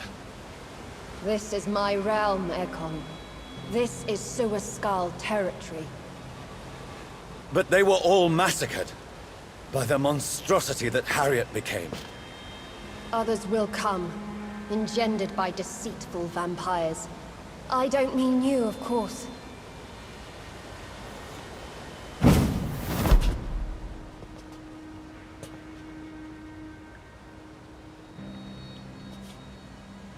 I thought you'd been slaughtered, with all the other Suaskals. I was up above, in search of help when Harriet suddenly turned into that thing. I have no idea what it was. It's over now. London is no longer shrouded in the disaster's shadow. We're all safe. Yes, you prevailed in the end. I hope you'll forgive me for the way I treated you when first you presented yourself at our gate. No need to apologize, really. Perhaps there will be no stories told or songs sung of what happened here today. But I'll know the truth. Jonathan Reid, newborn vampire, stepped forward and saved us all. I'm honored to be part of this city's legend. Thank you, old Bridget. May I ask you just one question? How could I refuse you anything now? I'll answer just as I answered Lady Ashbury when we met a few nights ago. Who are you? Really? I was born with the name Bridget Eleanor Wellington.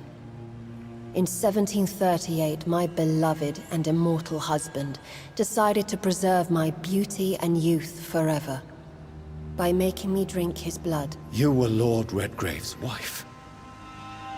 Then the pompous fool rejected you, did he not? It was about 200 years ago. Peace found me in time.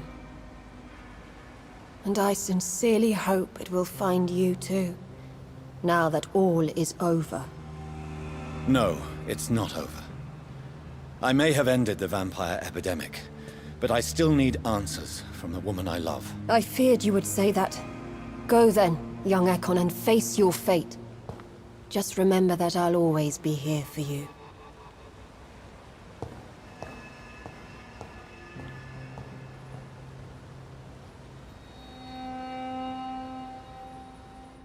London has been cleansed.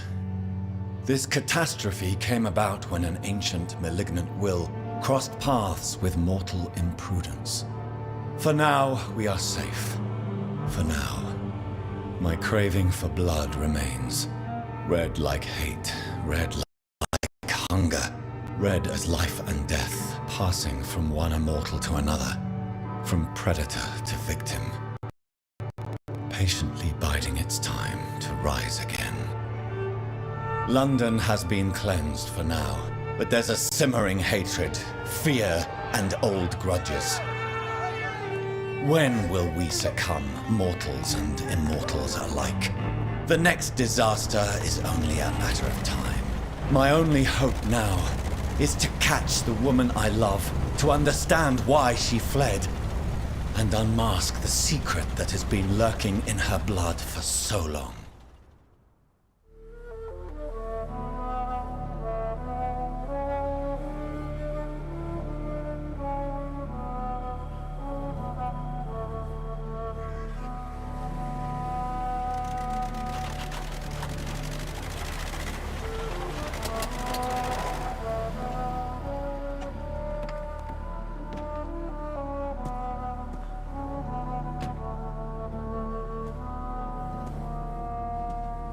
Well, this is it.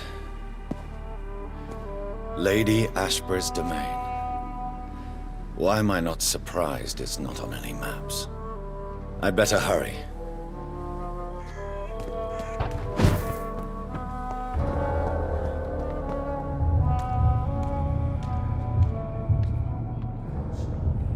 Beautiful morn, my child.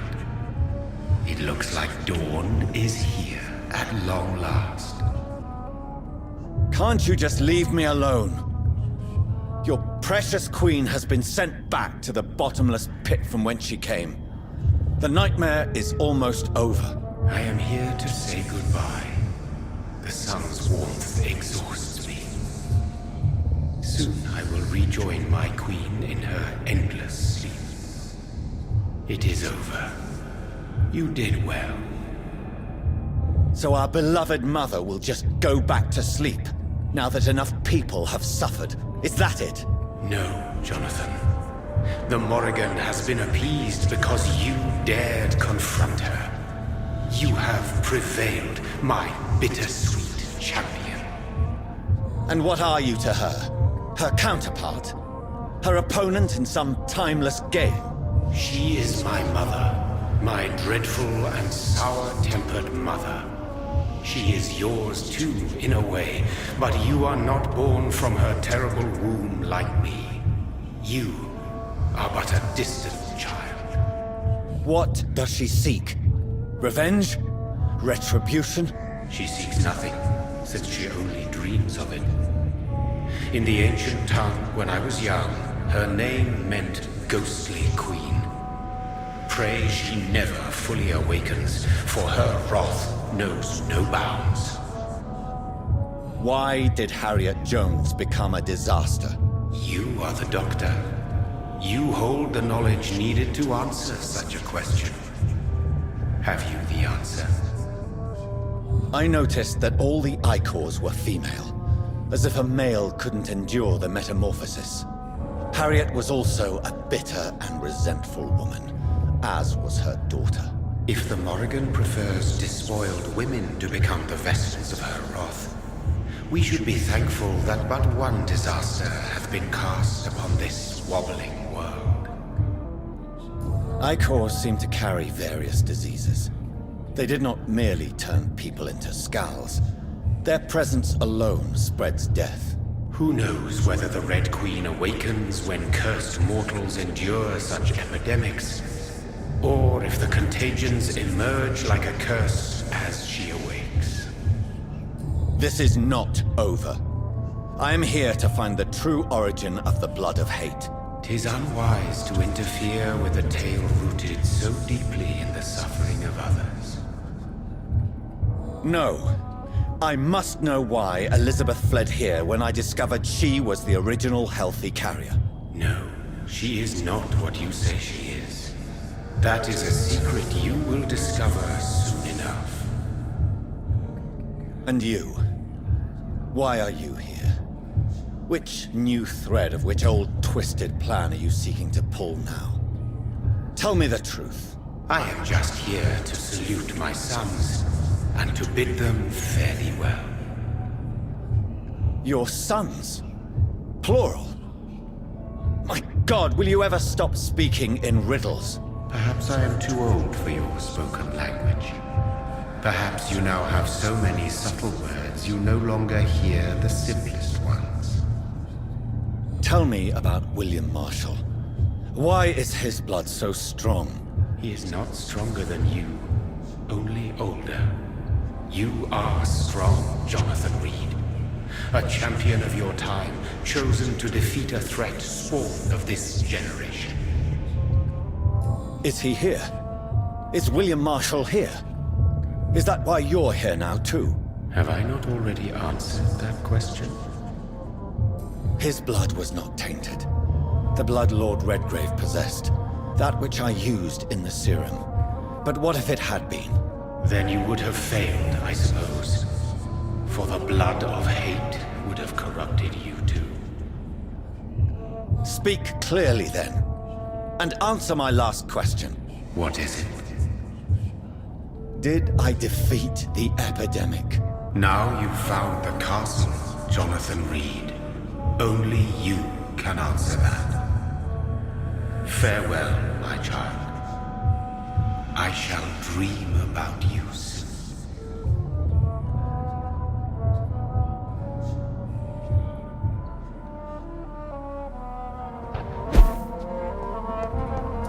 Maybe it's just my imagination, but I think I smell Elizabeth's perfume. She must be here somewhere. This castle is falling apart.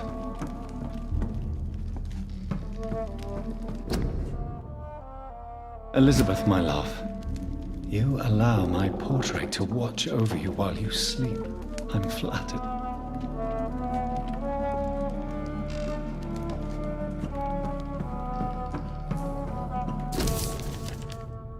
Like most castles, this one has a crypt, and it holds something special inside. That sweet fragrance, Elizabeth's perfume. She was here, and recently. Here's another switch. I should keep looking. One last switch, and... what are these symbols? I can feel a mechanism, but it doesn't work. One last switch, and voila.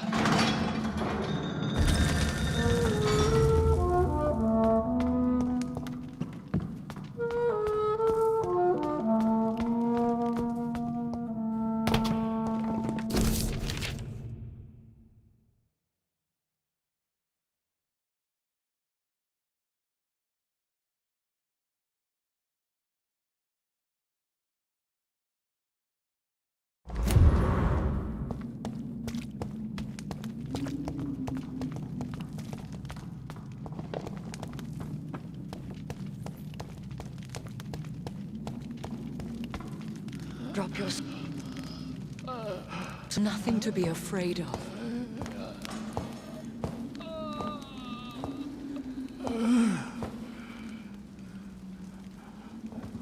Shall we abandon this then? Shall we lower our heads? No. Never. You taught me that. Blood is approaching. Old but young. How strange. Shall I drink it? Smite it? No, Father. He is a friend. Please, rest. I'll take care of it. Caution, Elizabeth. Deceit runs through these veins. I know, Father. What took you so long, Jonathan?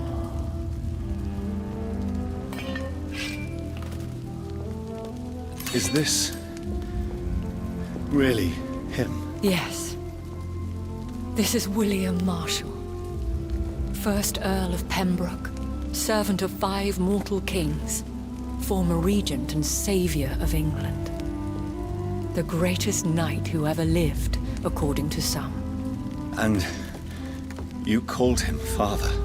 For he gave me eternal life, and much more. I have so many questions, Elizabeth. You always had questions, Dr. Reid. Now that I stand before you both, in this vault, I know not where to begin. We still have a few minutes left. Where are we? What is this place? This is the Ashbury estate. I inherited the title when I purchased the castle. Why did you flee here? When you told me I was the healthy carrier, I had nowhere else to go. You mean you had to return to the real source of this scourge? Yes, to end it, once and for all. Will you go back to London? No, Jonathan. I do not intend to. And what of your daughter? Charlotte is a strong, independent woman who's about to come into money. I took care of everything. Now it's time for her to shape her future. I have destroyed the disaster, this creature that Harriet Jones had become. The epidemic is no more, and London will recover. In time. Yes. You did well, Jonathan. You truly saved the city. Yes, we did. Despite all obstacles. I'm truly convinced we did it together, Elizabeth. I cannot bear knowing I was the cause of all this. Through the use of my own blood. No. This catastrophe was the result of unethical experimentation. And the will of a creature so inexplicably evil, she exceeds all the terrible wonders I have seen since my death. But it was my blood all along. My corrupted blood of hate. The poisoned blood of my father. A healthy carrier. That's all I am. Why are you hiding William Marshall here? How could I not take care of him? He sacrificed himself by giving me the only dose of antidote he had. He gave you the antidote? Yes. And in doing so, he knew he'd have to be confined here. And yet he volunteered. That's how great a man William Marshall was. And still is. What do you do for him? I visit him as often as possible. I paint the landscapes he will never see again. I feed him with my blood. You feed him? You barely sustain yourself on the weak blood of the dying, yet you give him your blood? After he saved me from the blood rage, I swore I would never kill to feed. He said the same. Is he dangerous? What do you think? He is a thirsty Ekon who has not fed in centuries. An elder vampire, driven by an urge to kill and spread the blood of hate. Can he communicate? Yes. Sometimes he even seems like the noble knight who saved and raised me. But you know, the malice never fully leaves his eyes. William Marshall infected you. He is the true, original carrier. Yes. But he saved me by sacrificing himself. Saved you? How? The tears of angels. The cleansing of impure blood by an older, more powerful blood. It worked on me, did it not? Yes. Blood is the definitive key to our species. Scowls, cleansing, lineage. Do you really think it worked? It has, Jonathan. I was nothing but a beast who took pleasure in slaughter. I roamed across Europe, reaping my bloody crop. It was the blood of hate. But my father's antidote cured me. How did you meet William Marshall? He was an Ekon for centuries when he found me. He saved me from certain death by making me his progeny. You should have told me. No, Jonathan. The William Marshall myth lies at the heart of so many hostile plans. I could not risk jeopardizing his safety. So why did you come here? You knew I would follow you. I can't let you go. Because I know now the blood of hate is still in my veins. No one but I can put an end to this tragedy. I can help you. You can trust me, Elizabeth. Do you remember Dorothy Crane? Aloysius Dawson? I love you, Jonathan Reid, I really do. But you cannot be trusted. Would your protege agree to speak with me? I have so many questions for him. Go on, Jonathan. But be careful.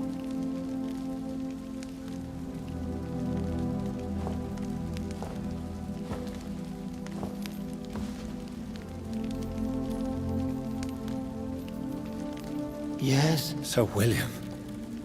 My God. You really are William Marshall. You served Richard the Lionheart and his brother, King John. It is such a privilege to meet you. I did in my day. Come closer if you want to speak. For my hearing isn't what it used to be. I think your hearing is fine, sir. What is it you want, then? I found and defeated the disaster that was threatening to smite London. You should know that the city is safe for now, Sir William. Then may I call you brother? Did you resist its poison? Even a scratch from a beast so evil could endanger you and all those you care for. How did you defeat it? We fought for hours. In the end, I had to lock her in St. Paul's Cathedral and burn the building down. I wanted to be sure she was destroyed. You also defeated one in 1666. Who was it? She was a malicious witch who spread plague throughout the city with her army of rats. She had been hiding in a bakery in Pudding Lane for months when I finally found her. The blood of hate. How does it affect you? Do you feel it now? The blood of hate? Yes. Nothing more than a sneeze, really. A sneeze held for so long, you could blow a fortress down if you released it. Do you remember Murden, your maker? Only God is my maker, for he created everything on this earth. He blessed me with eternal life through his archangel, Michael. But Murden, Michael, is a vampire. He made you a blood-sucking creature of the night. Blood, yes. I used to drink it from the throats of the unworthy. Then I was punished for my deceit. During my penance, I rely entirely upon my sweet Elizabeth. How did you meet Elizabeth? Times were tough. I had awakened to protect the land from a new plague. I heard her sing for her dead family. Singing for her death to come. I chose to save her. When was that? It was so long ago. A few years after Elizabeth of England and Catherine of France established their alliance against Spain. What did you do? I raised her as my progeny. After she left to see the world, I rebuilt her deceased parents' inn. Owned it as William Thorne for a time. Those were good years. Tell me about Elizabeth. How was she infected? I do not wish to discuss it. Please, Sir William. I need to know what the blood of hate is. How is it transmitted? After defeating the disaster in St. Paul's Cathedral, I returned to my retreat, infected. This is where my sweet Elizabeth found me, for she heard my pain from across the sea. What happened then? The blood of hate had twisted me into a rage-filled man. I attacked my progeny and infected her too. Forgive me, Elizabeth. I failed you. You bit her again? Is that how she was infected with the disaster's blood? I think I understand now. Elizabeth fled, and I fell to my knees, begging for forgiveness. I swore I would find a way to make things right. Did you really sacrifice yourself to save her? That was the only righteous path. The blood of hate made me betray her. I am at peace here. I can think about what I've done and how I failed. You agreed to be confined here, then? Yes. Once I was sure she was cured, I asked to be locked down here. I deserve it. The world needs it. We could set you free. Let you out. Isn't that what you want? I pray for the day I'll see the sky again. I have all but forgotten its colors. I could walk and do so many things beneath the stars. But I doubt it will be wise to release me. Then will you stay here and repent? Elizabeth told me it will not be long now. I cannot wait to feel the sweet caress of her hand on my cheek after so long as she releases me.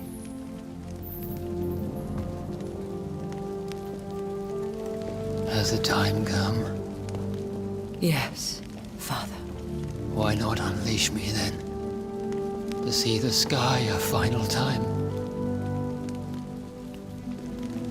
You already are the sky, and all its stars. I'm not defeated, for I welcome the sword you bear, for it is mine. You were never defeated, my lord.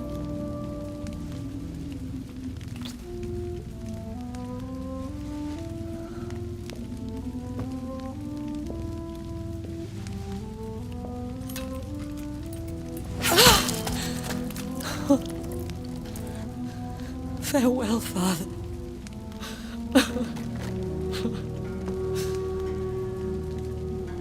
And to you also, Jonathan. What do you mean? I can't stand what I've become. This healthy carrier, as you put it. The flames will purify the poison that runs in my veins. No! I won't allow this to happen. I am death, Jonathan. Wherever I go, I can't stand it. I am Dr. Jonathan Reid, champion of Murden, chosen to save England from the vampire epidemic. I could cure you. What do you mean? We are creatures of blood, Elizabeth. Everything about us is in our blood. With time, I could perfect the antidote William Marshall gave you. Trust me, for time is on our side. That is a risk I cannot take, Jonathan. I won't bring another such disaster into this world. Elizabeth, no. Trust me. I can save you. How could I trust you, Jonathan? How could I take such a chance? I'll stay here with you then. As long as we must, until I find a cure. You have no idea what you're talking about, Jonathan. Despite his madness, William was strong enough to start the centuries. I doubt we can do the same. We will lock ourselves down then. I'll get all the material I need and I'll perform my research here with you until you're cured. Are you mad? Who would take care of us? Who would free us if it takes decades or even more? Old Bridget will take care of us. You are serious, aren't you? You really are ready to do this? I love you, Elizabeth. I can do this. Please, stay with me. I believe you. This is crazy, but I believe you, Jonathan.